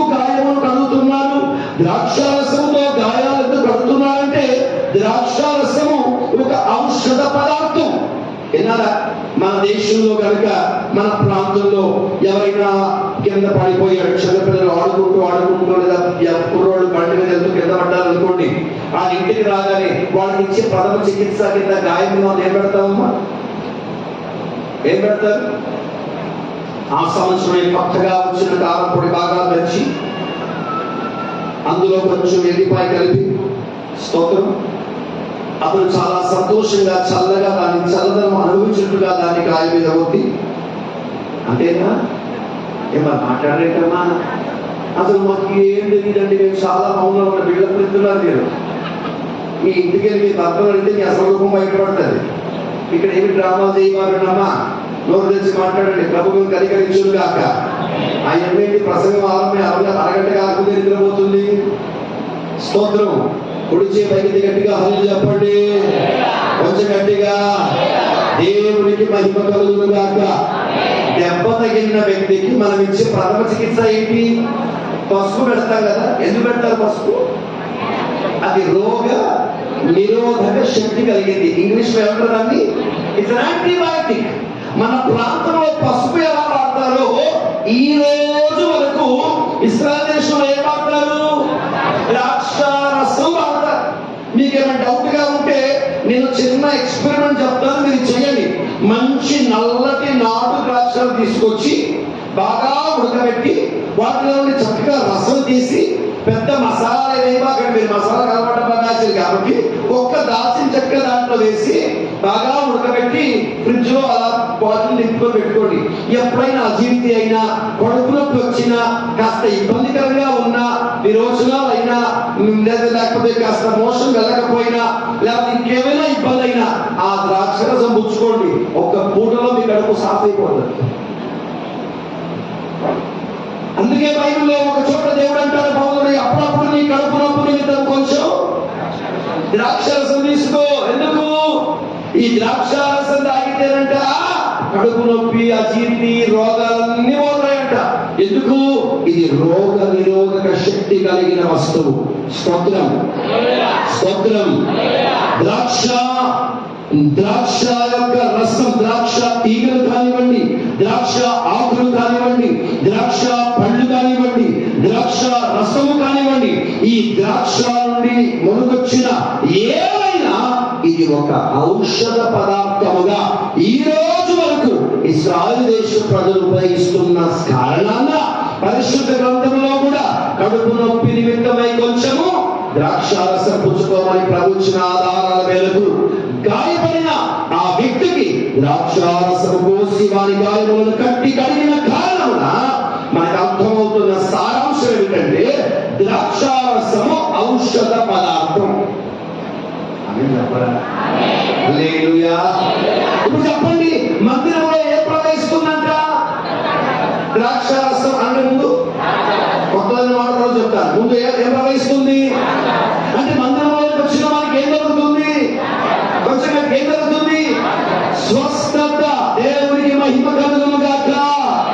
ఇప్పుడు 1 కోటి రూపాయలు మాట చెప్తాను, నచ్చిన గట్టిగా ఆమె చెప్పాలి. దేవుని మందిరంలో అడుగు పెట్టిన వాడు స్వస్థత పొందుతున్నాడంటే ఇది రాకడకు సూచన. హల్లెలూయా. కొత్త ద్రాక్షారసం అని ఎందుకు అన్నారంటే కొత్త కొత్త రోగాలు వస్తాయని దేవునికి ముందుగానే తెలుసు కనుక. స్తోత్రం. అయ్యా, మీ చిన్నదినాల్లో ఎప్పుడైనా ప్లేట్లెట్లు పడిపోయిన వార్త విన్నారా? ప్లేట్లెట్స్ పడిపోయి విన్నారా? ఏమండి విన్నారా? లేకపోతే కొత్తగా ఇప్పుడు ఏమొచ్చిన రోగాలు డెంగ్యూ విన్నారా? చిన్నప్పుడు వినలేదు. మహా అంటే ఆ దినాల్లోని అయ్యో చిన్న ఉన్న కాలంలో వినపడిన రోగం అంటే మలేరియా, టైఫాయిడ్, కలరా, అంతేనా? ఇవి తప్ప పెద్ద రోగాలు ఏమి ఉండేవి కాదు. కానీ ఇప్పుడు చూడండి, కొత్త కొత్త రోగాలు, కొత్త కొత్త వ్యాధులు, కొత్త కొత్త భయంకరమైనటువంటి వైరస్లు భూమిని ఆవరించి మనిషిని భయంకరంగా అతలాకుతలం చేసి, స్తోత్రం, ఎటున్నారా? అదేమిటో కానీ ఏమి కష్టపడకుండానే, ప్రయాసపడకుండానే నడి వయసులో ఉన్న యవనస్తులు కూడా వెన్నుపూస నొప్పులు, వెన్నుపోటు నొప్పులు, ఏమండి వయసు తేడా ఏమీ లేకుండా ఎవరికి పడితే వారికి గుండె బలహీనతలు. విన్నారా? చిన్న పిల్లలు గుండె జబ్బులు చచ్చిపోతున్నారు. గుండెపోటు చచ్చిపోతున్నారు, యవనస్తులు గుండెపోటు చచ్చిపోతున్నారు. ఆ వయస్సుకు మితము లేకుండా, వయస్సు సంబంధం లేకుండా భయంకరమైన వ్యాధులు, భయంకరమైన రోగాలు, భయంకరమైనటువంటి సమస్యలు ఈ రోజు మానవుని అతలాకుతలం చేస్తున్నాయి. ఈ కడవ దినాల్లో ఇలాంటి భయంకరమైన కొత్త కొత్త వ్యాధులు ప్రభవి. స్తోత్రం, స్తోత్రం. ఈ మధ్య శాస్త్రజ్ఞులు చెప్పిన మాట తెలుసా? భూమికి ఆకాశానికి మధ్య ఒక పొర ఉంది, దానికి ఓజోన్ పొర అంటారు. ఏమంటుందని? ఓజోన్ పొర. ఈ ఓజోన్ పొర చేసే పని ఏమిటంటే సూర్య రశ్మిని నేరుగా భూమి వరకు రానివ్వకుండా కొంతవరకు దాన్ని ఆపి ఎంతవరకు భూమి వరకు రావాలో అంతవరకే పంపించేది. కానీ ఈ మధ్య శాస్త్రజ్ఞులు ఏమని చెప్పారో తెలుసా? ఆ ఓజోన్ పొర చిల్లులు పడి సూర్యరశ్మి కిరణాలు నేరుగా భూమికి రావడం వలన మనుషునికి రకరకములైన చర్మ వ్యాధులు, రకరకములైన రోగాలు, రకరకములైన బలహీనతలు ఎప్పుడు ఏమి సంభవిస్తున్నాయో, ఎప్పటికి ఎవరికి ఏ వ్యాధి వస్తుందో వాడికి పరీక్షలు చేసి, వాడికి టెస్టులు చేసి, ఆ డాక్టర్ ఇతనికి వచ్చిన వ్యాధి ఏంటబ్బా అని డయాగ్నోస్ చేసేలోపే వాడు మృత్యు ఒడిలోనికి వెళ్ళిపోతున్న సందర్భాలు మనం ఎన్ని చూడట్లేదండి? ఎన్ని చూడట్లేదు మనము? కొత్త కొత్త వ్యాధులు ప్రభావి. ఇప్పటికే WHO వరల్డ్ హెల్త్ ఆర్గనైజేషన్ చెప్పిన విడుదల చేసిన వార్త ఏమిటంటే కరోనా వైరస్ ఏదైతే ఉందో అది తక్కువ పట్టింది, అది చచ్చిపోయిందన్న అపోహలో ఉండబాకండి. దాని రూపాన్ని మార్చుకుంటూ వేరియంట్లు మారుస్తూ ప్రజల్లో మహాభయంకరంగా అది విజృంభిస్తూ ఏదో ఒక ప్రక్రియను అది మానవుని మధ్యలోకి తీసుకుని వెళ్ళడానికి ప్రయత్నిస్తూనే ఉంది. దాని ప్రభావాన సగటు మానవుడు భయపు గుప్పిట్లో బ్రతుకుతున్నమాట నిజం. ఈ కొత్త కొత్త సమస్యలు, కొత్త కొత్త వ్యాధులు, కొత్త కొత్త బలహీనతలు మానవుని జీవితంలోనికి ప్రవేశిస్తున్నాయి కనుక, భూమిని ఆవరించుచున్నది కనుక, ఇది ఎరిగిన ప్రభు కడవరి దినాల్లో ఇలా వ్యాధులు వస్తాయి, రోగాలు వస్తాయి, సమస్యలు వస్తాయి అని తెలుసు కనుక ఈ కడవరి దినములలో పాత ద్రాక్షారసమును పంపక ఏ ద్రాక్షారసం పంపుతున్నాడంట? దాని అర్థం ఏంటో తెలుసా? మనలో చెప్తాను, నేను గట్టిగా ఆమె చెప్పండి. ఏ రోగానికైనా వెలుగును ఉందా అంటే అది దేవుని మందిరంలో మాత్రమే ఉన్నది. హల్లెలూయా. ప్రతి కొత్త వ్యాధికి స్వస్థత కలిగే స్థలమే దేవుని మందిరమై ఉన్నది. ఆమె చెప్పలే? హల్లెలూయా. వ్యాధి ఏదైనా, బలహీనత ఏదైనా, కష్టం ఏదైనా, సమస్య ఏదైనా, ఇబ్బందులు ఏవైనా, నీవు ఆయనను నమ్మి ప్రవేదకు రాగలిగితే, నమ్మిన వారికి నమ్ముట నీ వల్లైతే నమ్మవానికి సమస్తము సాధ్యమంతుగా నిన్ను స్వస్థపరిచి నిలబెట్టగలిగిన దేవుడు ఆయన. ఆమె చెప్పండి. హల్లెలూయా. అన్ని రోగాలకు కూడా మందు యేసయ్య రక్తం. ఇంత మంచి మాట చెప్తే అందరూ కత్తులేసి గట్టిగా ఆవరింటారు అనుకున్నాను. మైదా పిండి ముద్దలాగా చేతి పెట్టకుండా చక్కగా కూర్చున్నారు. యేసు నామమున నోళ్ళన్నీ బలపరచబడుతున్నారు. అయినా తప్పకుండా భక్తులారా, ఏమన్నా స్కూల్లో బతుగా ఇక్కడే అలాగే ఉంటావా? మంచి వాళ్ళందరూ కూడా చెప్పేది స్తోత్రం చెప్పాలి. హల్లెలూయా. మంచి గట్టిగా షుగర్ అయినా, బీపీ అయినా, క్యాన్సర్ అయినా, ఎయిడ్స్ అయినా, డెంగ్యూ అయినా, మలేరియా అయినా, కలరా అయినా, కళ్ళు కనపడకపోయినా, కడుపు పని చేయకపోయినా, చేతులు పని చేయకపోయినా, కాళ్ళు పని చేయకపోయినా, నీ శరీరంలో ఏ అవయవం పని చేయకపోయినా దానికి ఒకటే మందు. మందిరంలోకి రాగలిగితే, యేసయ్య రక్తం ముద్రించగలిగితే నీకు స్వస్థత కలుగునుగాక. ఈ కడవరి దినాల్లో ఎక్కడికైనా స్వస్థతలు జరుగుతున్నాయంటే అది రాకడకు, హలో, రాకడకు దేవునికి మహిమ కలుగునుగాక. విన్నారా? ఈ మధ్య కొంతమంది పెంతుకోస్తోళ్ళు, మనలాంటి వాళ్ళు, మాకులో పోలే, అందరు కాదు స్తోత్రం, ఎవరు మాకులో పోలే అంటే స్టేజ్ మీద వాకింగ్ ఏంటప్పుడు టచ్ అంటాడు, పిచ్ అంటాడు, బాగా మరి బాగవుతుందంటే రాకడ సరిపోతుంది సూచన ప్రవర్తనగా అది వారికి ఇచ్చిన పరిచర్య. జరుగుతున్న స్వస్థత కార్యాలు అనుభవించండి, పొందండి. ఇది రాకడకు. Praise the Lord, praise the Lord. దేవునికి మహిమ కలుగును గాక. నేను స్టేట్మెంట్ చెప్తాను, మీరు రాకడకు సూచన చెప్పండి. గుడ్డివాడు బాగుపడుతున్నాడంటే, గుడ్డివాడు చూస్తున్నాడంటే, వ్యాధిగ్రస్తులు బాగుపడుతున్నాడంటే, కురిగిన వాడు నిలబడుతున్నాడంటే, బంధకాలు తెగిపోతున్నాయంటే, ఈ కడవరి దినాల్లో, ఈ భయంకరమైన దినాల్లో వ్యాధి ప్రబలి మానవుని అతలాకుతం చేస్తున్నాయి. భయంకరమైన కాలంలో మందిరంలో స్వస్థత కార్యాలు స్తోత్రం. అర్థమైందా? రెండవ మందిరంలో ఏ ప్రవేశిస్తున్నట్టమ్మా మాట్లాడరే. సరే, పాలు అందరికి అర్థమైందిగా, విన్నారుగా. ఇప్పుడు చెప్పండి, పాలు అనగానే వెంటనే పాలు దేనికి సూచన మనకు అర్థమవుతుంది? దేనికి సాదృశ్యంగా మనం తీసుకుంటాం? చెప్పండి, పాలు తాగితే ఏమవుతుందమ్మా? హలో, నేను మాట్లాడరే. కొత్తగా పెళ్లిసుకులకి వెళ్ళి మీ ఆయన చూడమ్మా, మీరు అని ఆవిడ చూడమని నవ్వుకుంటున్నారు మొదలు. నేనేం పెళ్లిసుకులకి వెళ్ళమని చెప్పాలా, వాక్యం చెప్పుకున్నాను. స్తోత్రం. హల్లెలూయా. పాలు తాగితే ఏముంటది? డాక్టర్ గారు పేషెంట్కి ఏమిమంటాడమ్మా? సరే, పేషెంట్ పక్కన పెట్టి పిల్లలకి ఏం తాగిస్తారు మీరు? అంతేనా? ఎందుకు ఇస్తారు పాలు? పాలు గేదె పాలు వద్దంటే ఇస్తుందిరా, చాలా విలువైన పాలురా, నువ్వు తాగిపోతే కాల్లో పారేయాలరా, వేస్ట్ కాకుండా కడుపు వేసుకోరా అని తాగిస్తున్నారా? ఎందుకు ఇస్తారు పాలు? వచ్చేటట్టుగా బలం. కోటి రూపాయలు మాట చెప్పనా? దేవుని మందిరంలో రెండవది ఏ ప్రవేశిస్తుందంటామో? కోటి రూపాయలు మాట చెప్తాను, గట్టిగా అవునంటారా? దేవుని మందిరంలోనికి వచ్చిన వాడు బలపరచబడతాడు. హల్లెలూయా. యెషయా పుస్తకం 55వ అధ్యాయం మొదటి వచనం. త్వరగా యెషయా పుస్తకం 55వ అధ్యాయం మొదటి వచనం.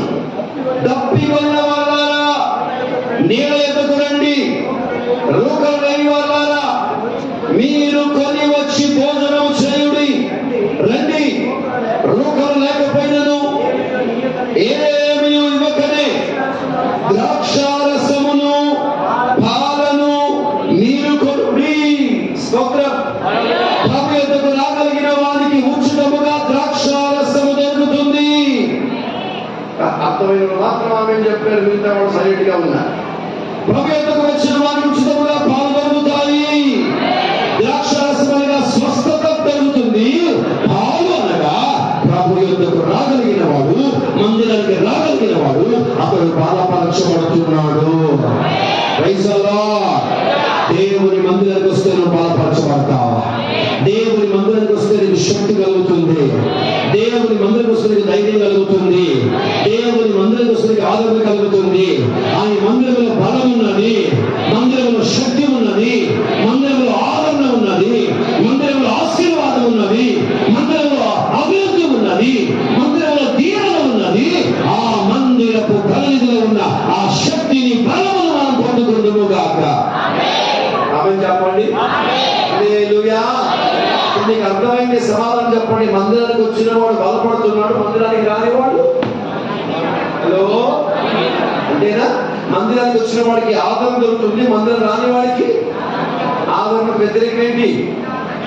దుఃఖం కలుగుతుంది.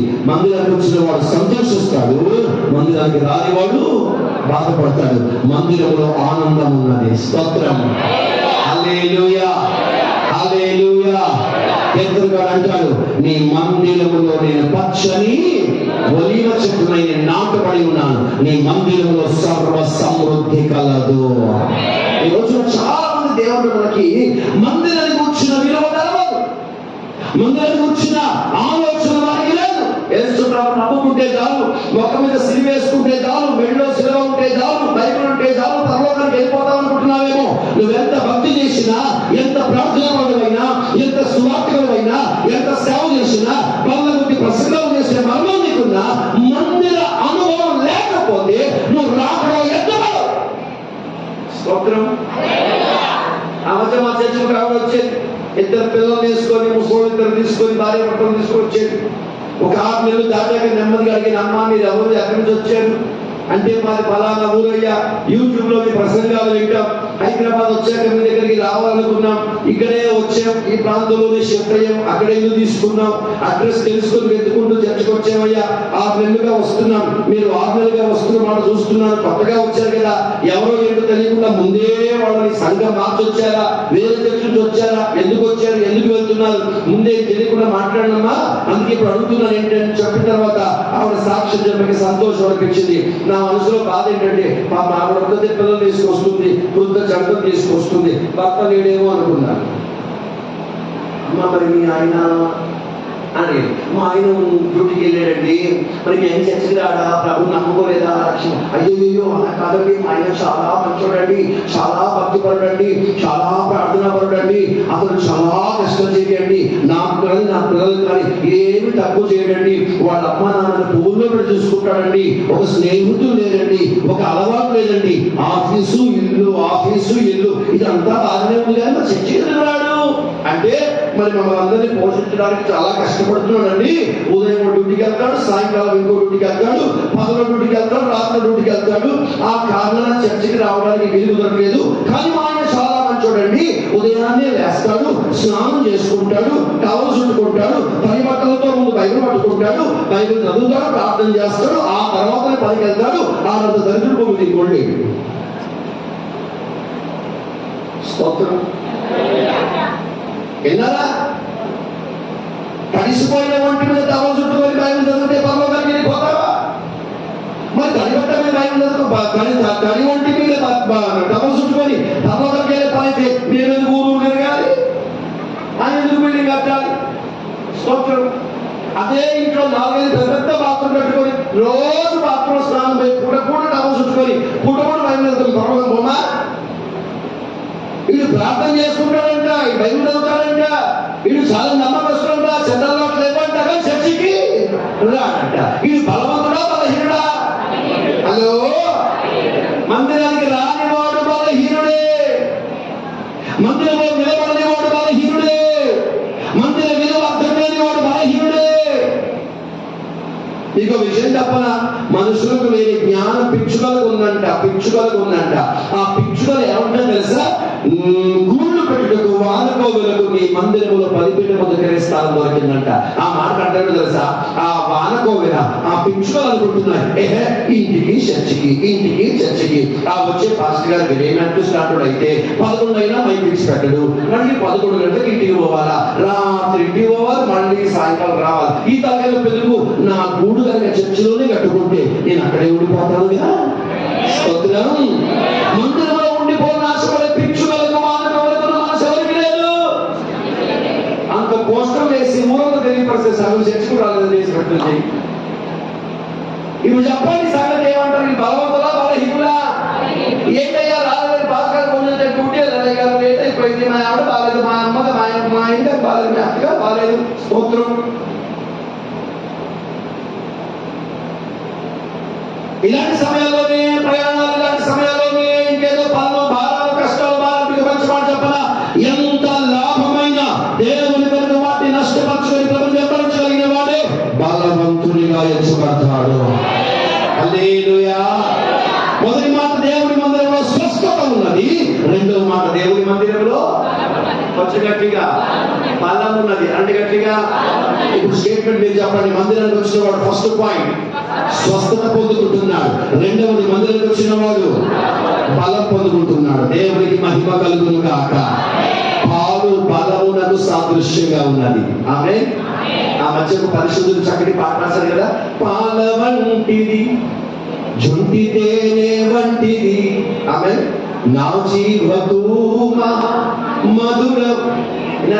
ఆ పాల వంటి వాక్యం అంటే దేవుని మందిరంలో వాక్యము చేత బలపడుతున్నావు, ప్రార్థన చేత బలపడుతున్నావు, ఆరాధన చేత బలపడుతున్నావు, సహవాసం చేత బలపడుతున్నావు, అభిషేకంతో బలపడుతున్నావు, ప్రేమలో బలపడుతున్నావు, ఆదరణలో బలపడుతున్నావు. ఎటు చూసినా మందిరంలో బలమే ఉంది తప్ప బలహీనత లేదు. దేవునికి మహిమ కలుగును గాక.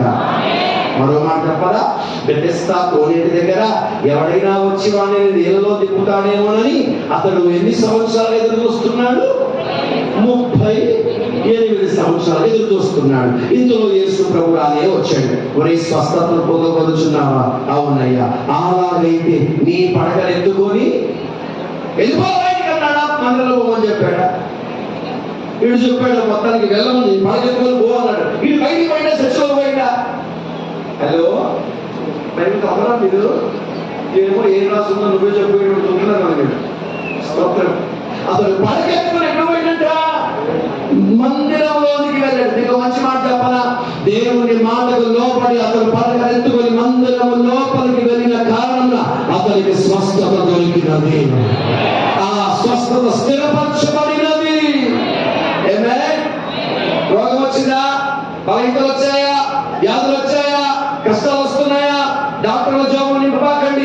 విన్నారా? ఆడి కొప్పలు ఎట్టబాకండి, ఆడి సావుకి ఎట్టబాకండి, అవన్నీ దాచుకోండి, మందిరానికి రండి, ఇక్కడ పడి ఏడవండి. స్వస్థత దేవుడు అనుగ్రహిస్తాడు. పోయినట్టు మర్యాద ఫీజు అంతా డబ్బాలు వేసి వెళ్ళిపోండి. స్తోత్రం. హల్లెలూయా.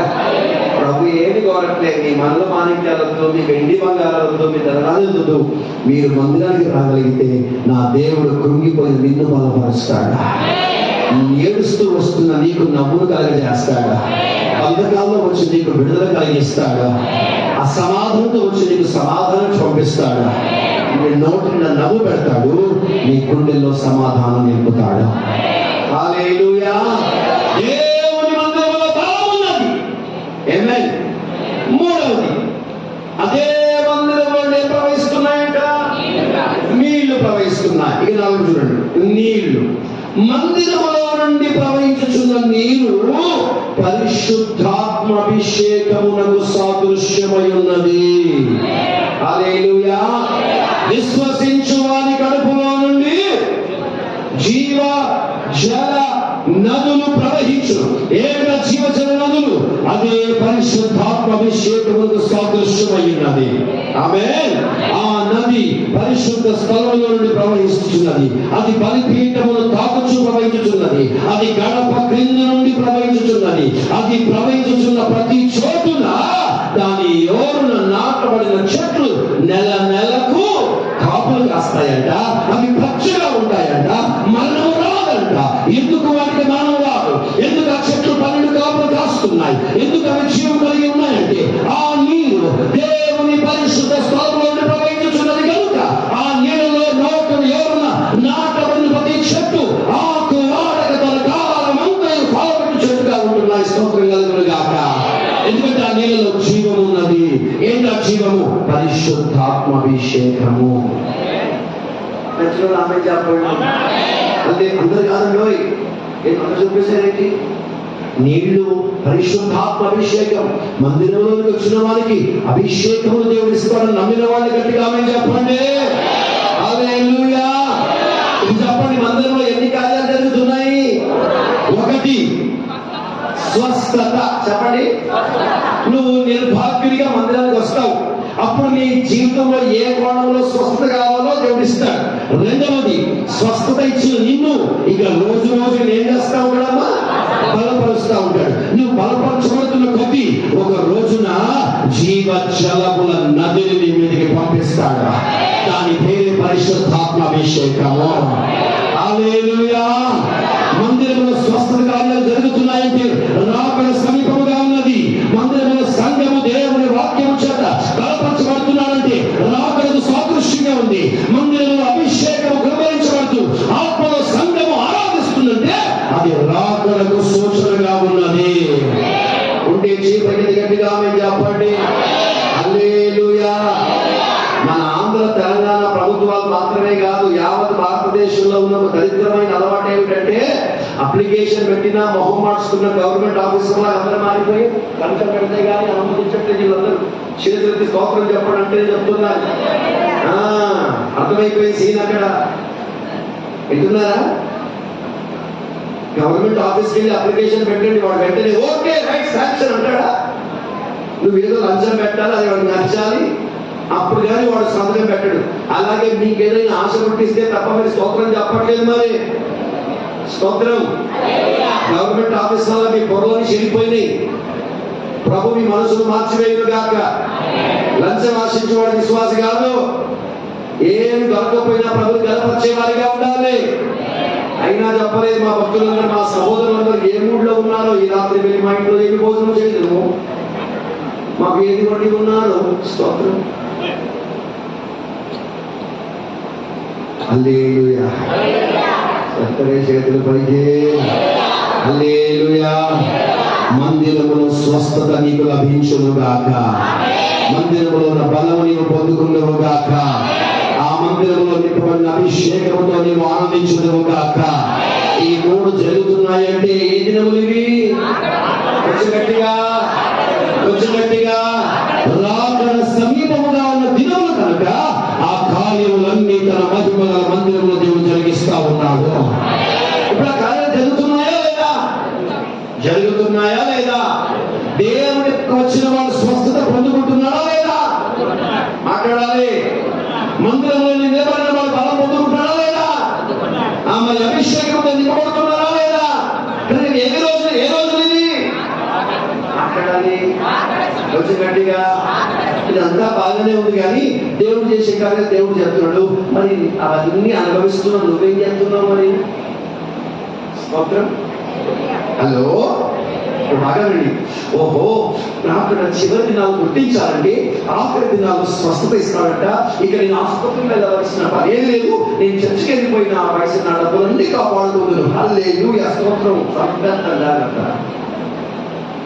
ఆమె స్వస్థత ఇవ్వడం దేవుని పని. ఆమె చెప్పలే. నిన్ను బలపరచడం దేవుని పని. నిన్ను అభిషేకించడం దేవుని పని. మైదా పిండి ముద్దలా కూర్చొని అనుభవించడం మన పని. అంతేనా? హలో, ఇప్పుడు చప్పట్లు కొట్టాలంటే ఎన్ని చేతులు కలవాలి? అది ఇప్పుడే పట్టమంటలేదు, 2 చేతులు కలిస్తేనే చప్పట్లు. సరిగలాగే నా దేవుడు చేయవలసిన కార్యాలు చేసి నువ్వు చేయవలసిన కార్యాలు చేయలేదనుకో ప్రయోజనం ఉందా? కొంచెం గట్టిగా.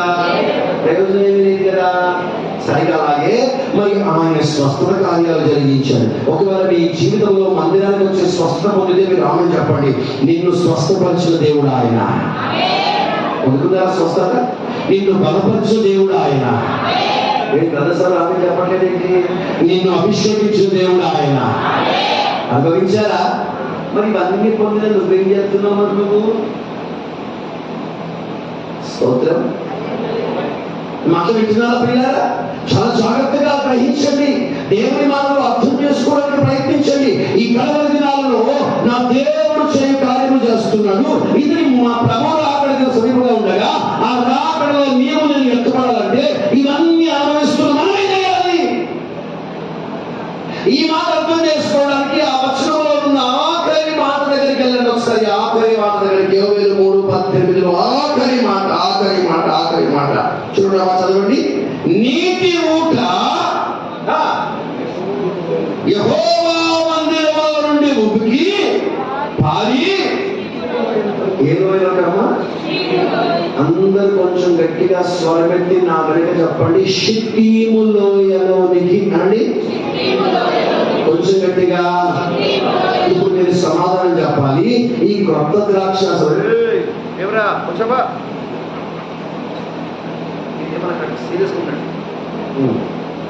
స్తోత్రం. ఈ దేవుని మందిరంలో ప్రవహిస్తున్న కొత్త ద్రాక్షారసం ఎక్కడికి పోతుందంట? అనండి గట్టిగా. రెండవది, దేవుని మందిరంలో ప్రవహిస్తున్న పాలు ఎక్కడికి పోతున్నాయంట? అదే గట్టిగా. షిత్తీములో. మూడవది, దేవుని మందిరంలో ప్రవహిస్తున్న నీళ్ళు ఎక్కడికి పోతున్నాయంట? అంతేనా? హలో, ఏ లోయ? గట్టిగా. గట్టిగా అని అంటే సౌండ్ ఇంకా తగ్గిందేంటి? ఇంకొంచెం బిగ్గరగా చెప్పండి. నేను ఆ మాట చదవగానే నా గుండెల్లో ఎంత సంతోషం అంటే ఆ షిత్తీములో ఎంత గొప్పది, ఆ షిత్తీములో ఎంత ధన్యం చేసుకున్నది. దేవుని మందిరంలో ప్రవహిస్తున్న ద్రాక్షారసము అతడికే పోతున్నది. దేవుని మందిరంలో ప్రవహిస్తున్న పాలు కూడా అక్కడికే వెళ్తున్నాయి. దేవుని మందిరంలో ప్రవహిస్తున్న నీరు కూడా అక్కడికే పోతున్నాయి. పాలు, ద్రాక్షారసం వెళ్తుంది, పాలు వెళ్తున్నాయి, నీళ్లు వెళ్తున్నాయి. అంటే ఇప్పుడు చెప్పండి, ఆ షిత్తీములోయ పరిమాణ లోయ, ఘనమైన లోయనా కదా అని నేను కూడా మీలాగే అనుకున్నాను. మరి స్తోత్రం.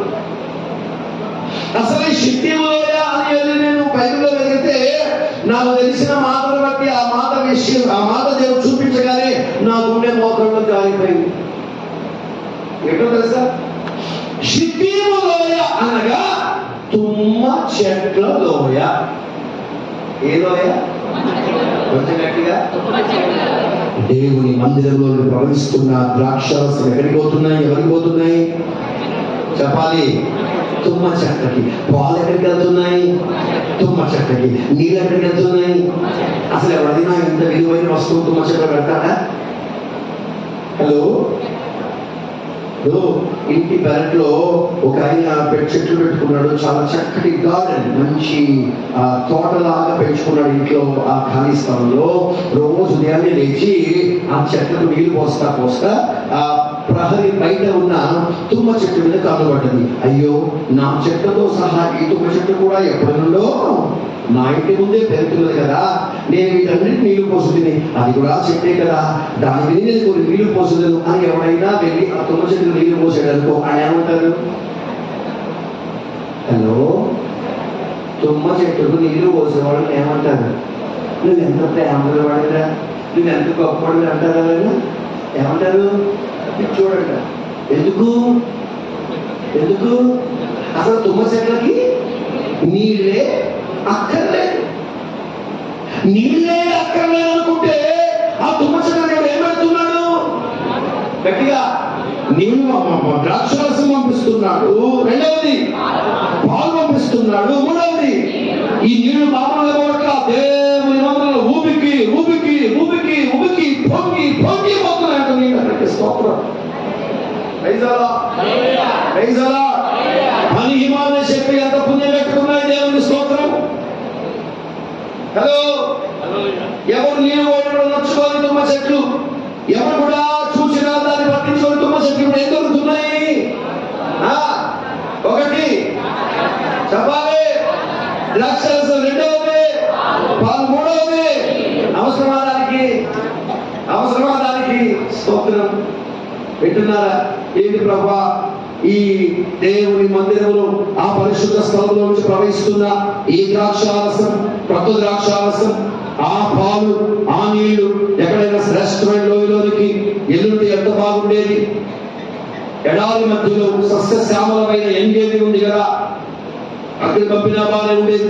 హెల్మోన్ మీద పంపినా బాగానే ఉండేది. ఎంగేది పంపినా బాగానే ఉండేది.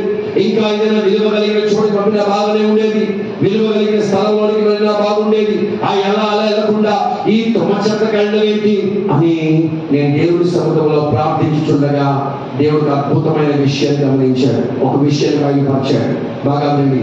ఆ తుమ్మ చెట్లు బాగా వినండి, వాటిని ఎవడు పెంచవలసిన పని లేదు, ఎవడు దాన్ని గమనించుకోవలసిన పని లేదు, వాటికి ఎవడు నీరు వేయవలసిన పని లేదు. పోనీ మనుష్య సంచారం జరిగే చోట తుమ్మ చెట్టు పెరుగుదా? ఎక్కడ పెరుగుతున్నది? మనుషులు లేని, సంచారం లేని, మనుషుల రాకపోక లేని స్థలంలో పెరుగుతాయి. ఏంటది? తుమ్మ చెట్లు. పోనీ ఎవరైనా ప్రేమించి అయ్యో పోనీలే పాపం కొన్ని నీళ్లు పోద్దామని కనుక దగ్గరికి వెళ్ళి నీళ్లు పోస్తే నేను ఎంత మంచి వాడివి, నాకు నీళ్లు పోయిచున్నావా అని దగ్గరికి వచ్చి గట్టిగా ముద్దుకుంటారా? ఏంటంటది? కసక్కున పొడిసేస్తుంది. అంటే ఈ తుమ్మ చెట్టు కరువైన స్వభావం కలిగిన చెట్టు. మరో మాట చెప్పాలా, ఈ తుమ్మ చెట్టు తన ఇష్టానుసారంగా విచ్చలవిడిగా పెరిగిన చెట్టు. ఇంకా చెప్పాలా, ఈ తుమ్మ చెట్టు బీడు భూముల మధ్య అరణ్యంలో మనుషుల సంచారము లేని చోట పెరిగిన చెట్టు. అంటే ఎటువైపు నుంచి చూసినా ఈ తుమ్మ చెట్టు తనకు నచ్చినట్లుగా పెరిగింది, తనకు ఇష్టమైనట్లుగా పెరిగింది, తను కోరుకున్నట్టుగా జీవించింది. గరుడైన స్వభావాలు ఉన్నాయి, భయంకరమైన ముళ్ళ వంటి స్వభావం ఉంది. ఎవరిని దగ్గరికి రాలేదు, దానికి ప్రేమ అన్న మాటకు నిర్వచనము తెలియదు. ఇలాంటి తుమ్మ చెట్టుకు దేవుడు ఏం పెడుతున్నాడంట? కొత్త ద్రాక్షారసం, పాలు, నీరు. అద్భుతమైన ఒక మాట చెప్తారు, మీరు చెప్పండి. కొడతారా? చేతులు ఖాళీగా పెట్టుకోండి, మీ వస్తువులన్నీ పక్కన పెట్టండి, మీ చేతులు సిద్ధంగా పెట్టుకోండి. అద్భుతమైన ₹1,00,000 మాట చెప్తాను. సాతానుకు భయము కలిగే విధంగా, దేవునికి మహిమ వచ్చే విధంగా గట్టిగా మీరు ఆ చప్పట్లు కొట్టాలి. పెట్టున్నారా? అరణ్యములో తనకు నచ్చినట్లుగా, తనకి ఇష్టమైనట్లుగా, విచ్చలవిడిగా, తాను కోరుకున్నట్లుగా గరువైన ముళ్ళ వంటి స్వభావంతో అరణ్యములో పెరుగుతున్న ఆ తుమ్మ చెట్టు ఎవరో కాదు, నువ్వు నేనే. ఎవరో తుమ్మ చెట్టు, ఎవరో తుమ్మ చెట్టు, మనమే కాదు. ఎవరది? గట్టిగా, కొంచెం గట్టిగా మంచి మాట చెప్పనా, మనకిష్టానుసారమైన జీవితం చేస్తూ లోకంలో మన విచ్చలవిడిగా బ్రతుకుతున్న మరాలను మనకు నచ్చినట్టుగా గలిగిన స్వభావాలతో ముళ్ళ వంటి గుణములు, ముళ్ళ వంటి స్వభావాలు, ముళ్ళ వంటి తలంపులు, ముళ్ళ వంటి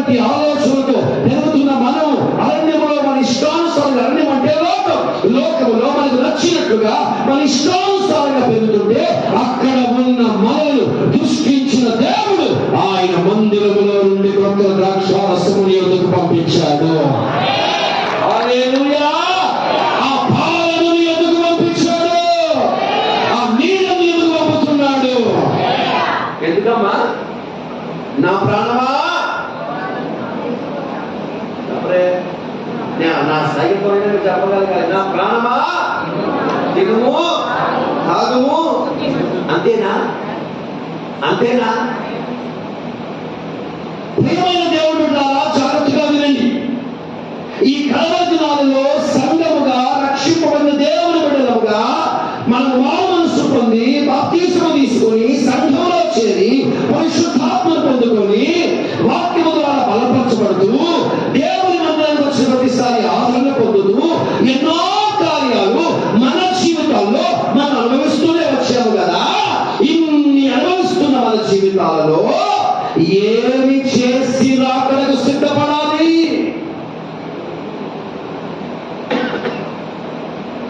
ఉన్న చోట కూర్చొని మనం నిలవించమని చెప్పింది దేవుడు. అరణ్యంలో పెరుగుతున్న తుమ్మ చెట్టు, నువ్వు అక్కడే బాగా పెరుగు, బాగా పెరుగు, నీ ఊళ్ళు బాగా పెరగని. ఎవడైనా ప్రేమతో నీ ఎదుగు వచ్చిన వాడికి అసకర పొడిసేయి. అది నీలో క్రూరత్వాన్ని, నీలో కఠినత్వాన్ని పెంచడానికి ఆ దేవుడు ద్రాక్షారసములో పాలలో నీళ్ళను పంపించింది. అద్భుతమైన మరో మాట చెప్పనా? ఈ విషయాన్ని దేవుడు బయలుపరిచిన మరుక్షణం నేను గంతులు వేసి ఎగిరి చప్పట్లు కొడుతూ అసలు కుర్చోడు అయిపోయాను. కానీ బ్రేక్ డాన్స్, షేక్ డాన్స్, అన్ని డాన్స్ చేసి ఉండేవాడినేమో. దేవునికి మహిమ కలుగునుగాక. హల్లెలూయా! చెప్పాలి గట్టిగా. ఇప్పుడు బాగా వినండి, అద్భుతమైన మాట చెప్తాను. పాత నిబంధన కాలంలో అరణ్యంలో ఇశ్రాయేలు ప్రజలు ప్రయాణం చేస్తున్నప్పుడు వారి మధ్యలో ఒక మందిరం కట్టబడింది. ఆ మందిరం పేరే ప్రత్యక్షపు గుడారం. ఆ ప్రత్యక్ష గుడారంలో కలపతో చేసిన వస్తువులు కావాలి. అప్పుడు కలపతో చెప్పిన వస్తువులు చేయించడానికి దేవుడు కేకర్రను కోరుకోలేదు, లేకపోతే చందనపు కర్రలు కోరుకోలేదు, అందుకంటే విలువైన కర్రలు కోరుకోలేదు. ఆయన మందిరంలో ఒక బలిపీఠము చేయించడానికి, ఒక నిబంధన మందస్సును చేయించడానికి, ఒక ధూప వేదిక చేయించడానికి, ఒక సముఖ పలకల బల్ల చేయించడానికి ఆయన తుమ్మ కర్రను కోరుకున్న దేవుడు ఆయన. హల్లెలూయా! అరణ్యములో లోకములో నీ ఇష్టానుసారంగా పెరుగుతున్న తుమ్మ కర్ర వంటి నిన్ను ప్రేమించి నీ దగ్గరికి ద్రాక్షారసమును పంపించాడు, నీ దగ్గర పాలు పంపించాడు, నీ దగ్గర నీళ్ళు పంపించాడు. ఎందుకొరకు? అరణ్యంలో ఉండమని కాదు, అక్కడ పెరగమని కాదు, అక్కడ జీవించమని కాదు, అక్కడ నువ్వు పెరగాలి, నరకబడాలి, యాజకుల భుజముల మీదకి రావాలి, నువ్వు మందిరంలోకి తేబడాలి, నీవు దేవుని మందిరంలో ఒక శ్రేష్టమైన ఉపకరణంగా మారిపోవాలి. హల్లెలూయా! దేవునికి మహిమ కలుగునుగాక. హల్లెలూయా! హల్లెలూయా! ద్రాక్షారసం పంపడం ఆయన పని, పాలను పంపడం ఆయన పని, నీళ్ళను పంపడం ఆయన పని. అవి అనుభవిస్తున్న మనం దేవుని మందిరంలోకి చేరి ఒక శ్రేష్టమైన ఉపకరణంగా మారడం మన పని. నేను అంటాను, స్వస్థత మీరు పొందారా లేదా? హలో, సమాధానం కావాలి.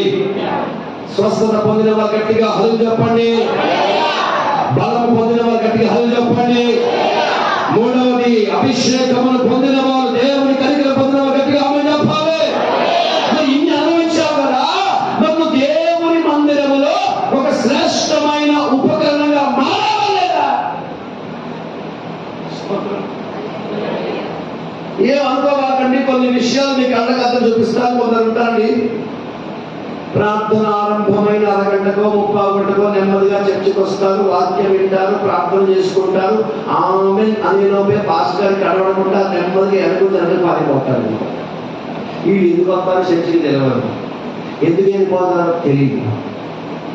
వారికి సంఘంలో ఏ కార్యక్రమాలతో సంబంధం ఉండదు, సేవలో ఏ బాధ్యత వారికి ఉండదు, పరిచర్య భారం వాళ్ళకు ఉండదు.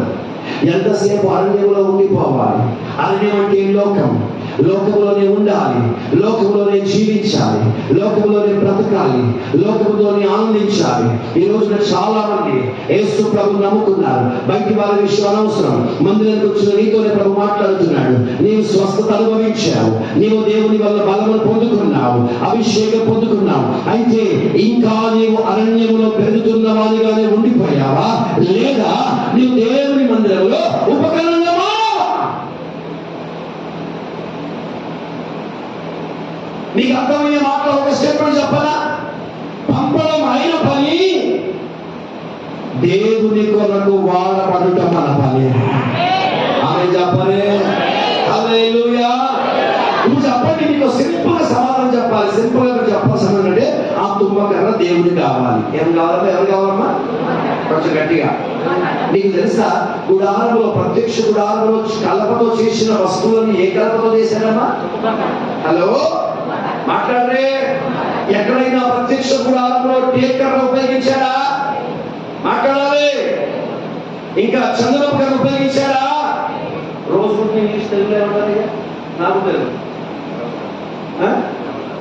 దేవదారు దేవదారు విషయం అది కూడా ఉంది. అది కోరుకున్నాడా?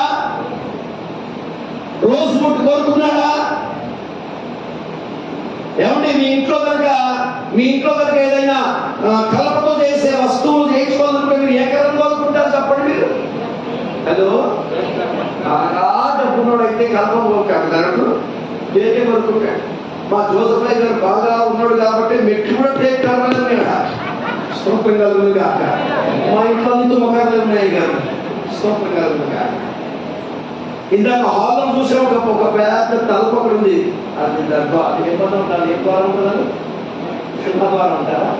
అది తేలితే కదా, అది వేసి దానికి పేపర్ చుట్టేసి బరువు పెట్టేసి అది చూస్తే నా కళ్ళు దిమ్మ తిరిగిపోయింది. స్తోత్రం. సునాయాసంగా బ్యాగ్ పెట్టుకుని హైదరాబాద్ తీసుకెళ్ళిపోతే బాబు అనిపించింది నాకు.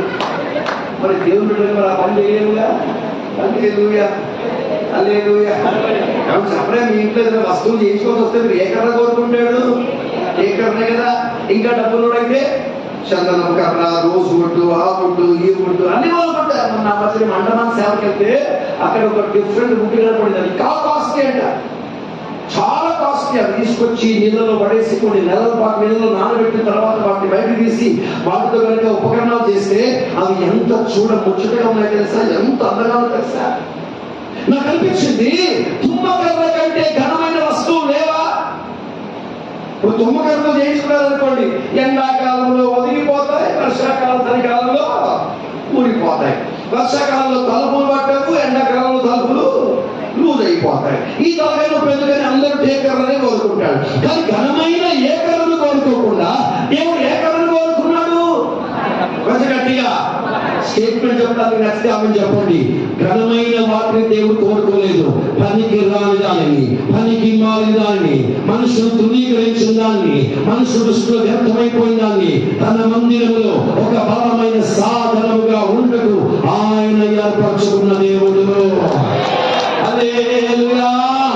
ఈ రోజు మనం దేవుని ఏర్పాట్లో ఉన్నాం, దేవుని మందిరానికి రాగలిగా ఈ పరిచయం జరిగిస్తున్నాం, ఈ సేవ జరిగిస్తున్నామంటే బలవంతులము, జ్ఞానవంతులము, ఆరోగ్యవంతులమని కాదు. ఇక్కడ కూర్చున్న వాళ్ళు అందరూ అడగండి, రోగాల పొట్ట, రోగాల తిప్ప. ఆమేన్. హల్లెలూయా. కొంచెం గట్టిగా, కొంచెం గట్టిగా.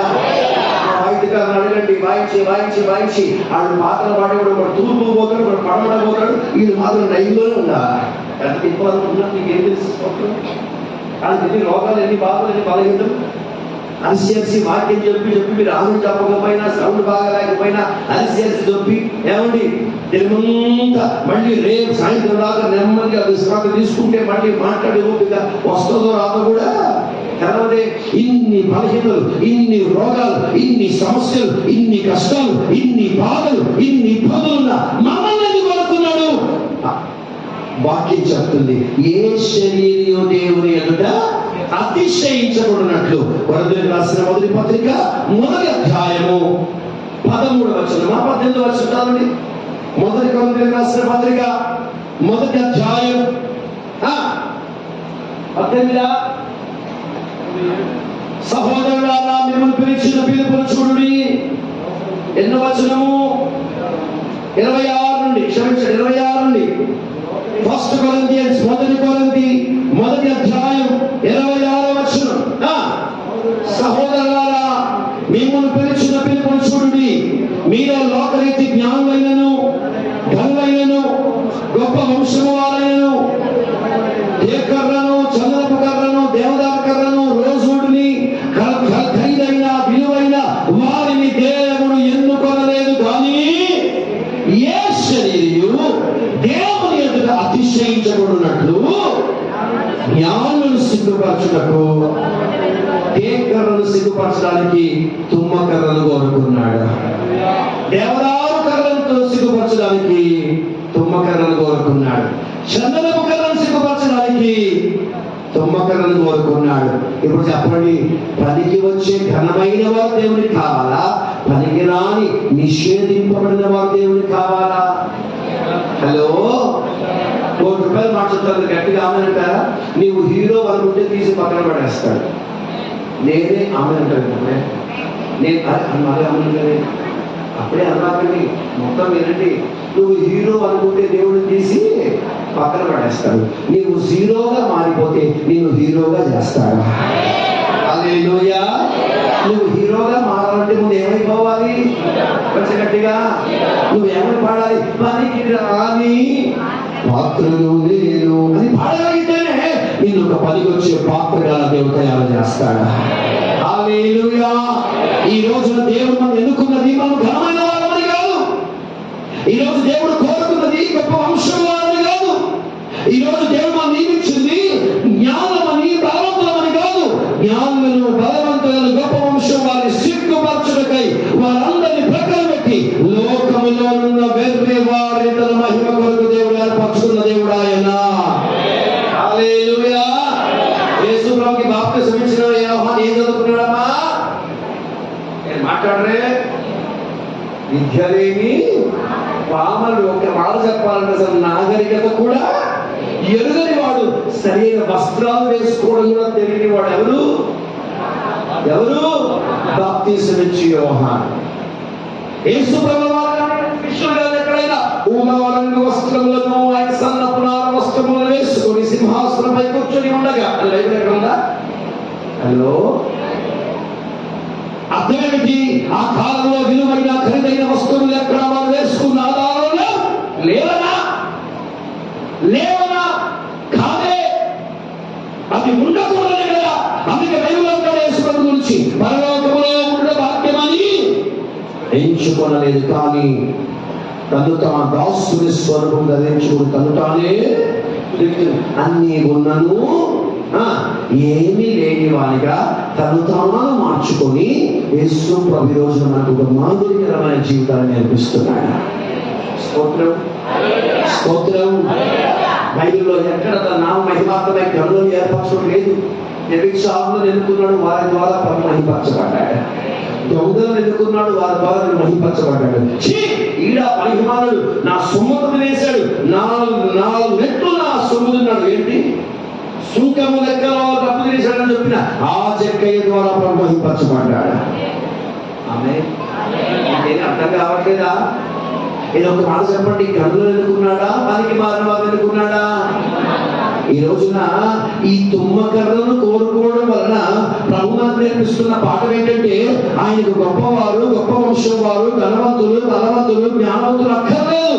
లోకంలో తృణీకరింపబడిన వారు, విసర్జింపబడిన వారు, వ్యర్థమైపోయిన వారు, బలహీనులు దేవుడు కోరుకుంటున్నాడు. వారి ద్వారా ప్రభు తన నామమును మహిమపరచుకుంటున్నాడు. హల్లెలూయా. ఒక్క మాటగా చెప్పండి. గుడారంలో చేయబడిన ప్రతి వస్తువు ఏ కర్రతో చేయబడింది? కొంచెం గట్టిగా. ఆ తుమ్మకర్ర ఎవరు? బహువచనం వద్దు, ఏకవచనం చెప్పాలి. కొంచెం గట్టిగా. ఎక్కడుండే నువ్వు ఎక్కడుండేవాడివి? గట్టిగా. అరణ్యంలో ఎలా పెరిగావు?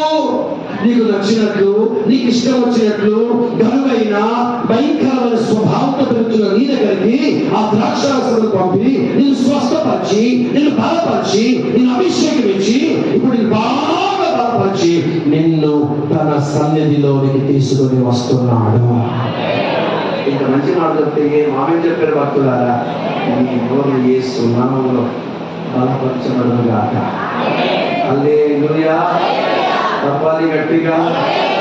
మంచి సందేశాలు కోరుకోవడం న్యాయమే కానీ సమాధానం ఇవ్వకపోవడం అన్యాయం. వింటున్నారా?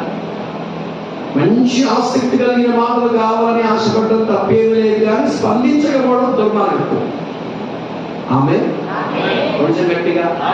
నీకు నచ్చని పని చేస్తే ఇంట్లో కోపం వస్తుందా రాదా? నాకు ఇష్టమైన పని చేసినా నేను ఇంట్లో బహు సమాధానముగా ఉండు అన్నవాడు చేయలేదు. అక్కడ నీకు నచ్చని పని చేస్తే వెంటనే రియాక్ట్ అవుతావా? ఇక్కడ నీకు నచ్చిన మాటలు పడితే సైలెంట్ గా కూర్చుంటావా? ఎంత ద్రోహం ఇది. మంచోళ్ళందరూ కూడా చేపట్టి 3 సార్లు గట్టిగా హల్లు చెప్పండి.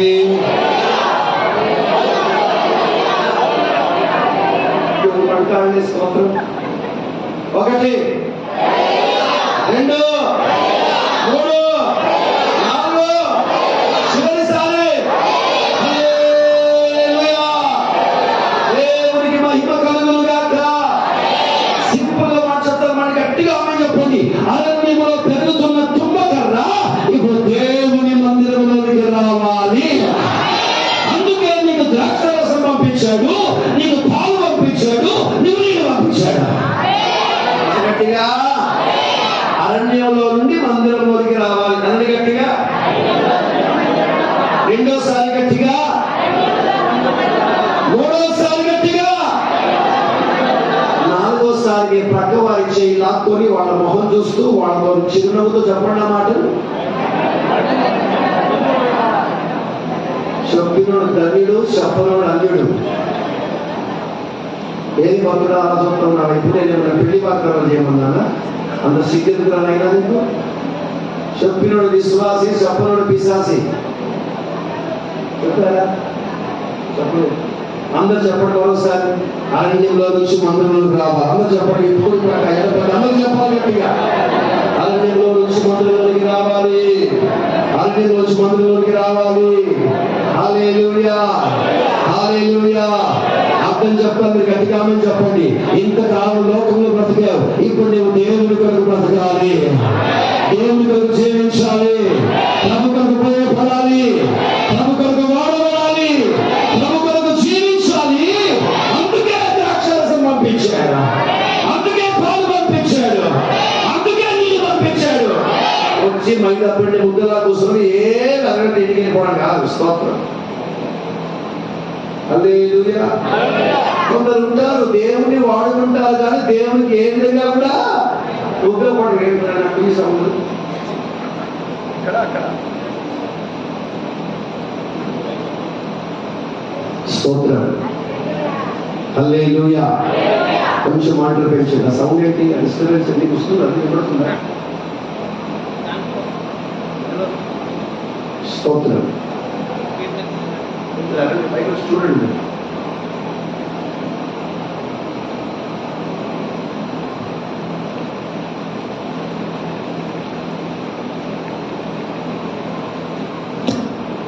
హల్లెలూయా. స్తోత్రం. మంచి సందేశం వెళ్తున్నప్పుడు సైతాన్ గారు వాడుకునేది ఏది సంశిస్తున్నాడు. అందుకే ఇలాంటి సభ జరుగుతున్నప్పుడు సౌండ్ ఆపరేటర్ 3 రోజుల కోసం ఉండాలి, ప్రార్థనలో ఉండాలి, మోకాలు ఉంటేనే దేవుడు కార్యం చేస్తాడు. స్తోత్రం. హల్లెలూయా. కొంచెం వాల్యూమ్ పెంచింది, కొంచెం మానిటర్ పెంచింది, మానిటర్ పెంచింది. కొంచెం గట్టిగా, కొంచెం గట్టిగా, కొంచెం గట్టిగా.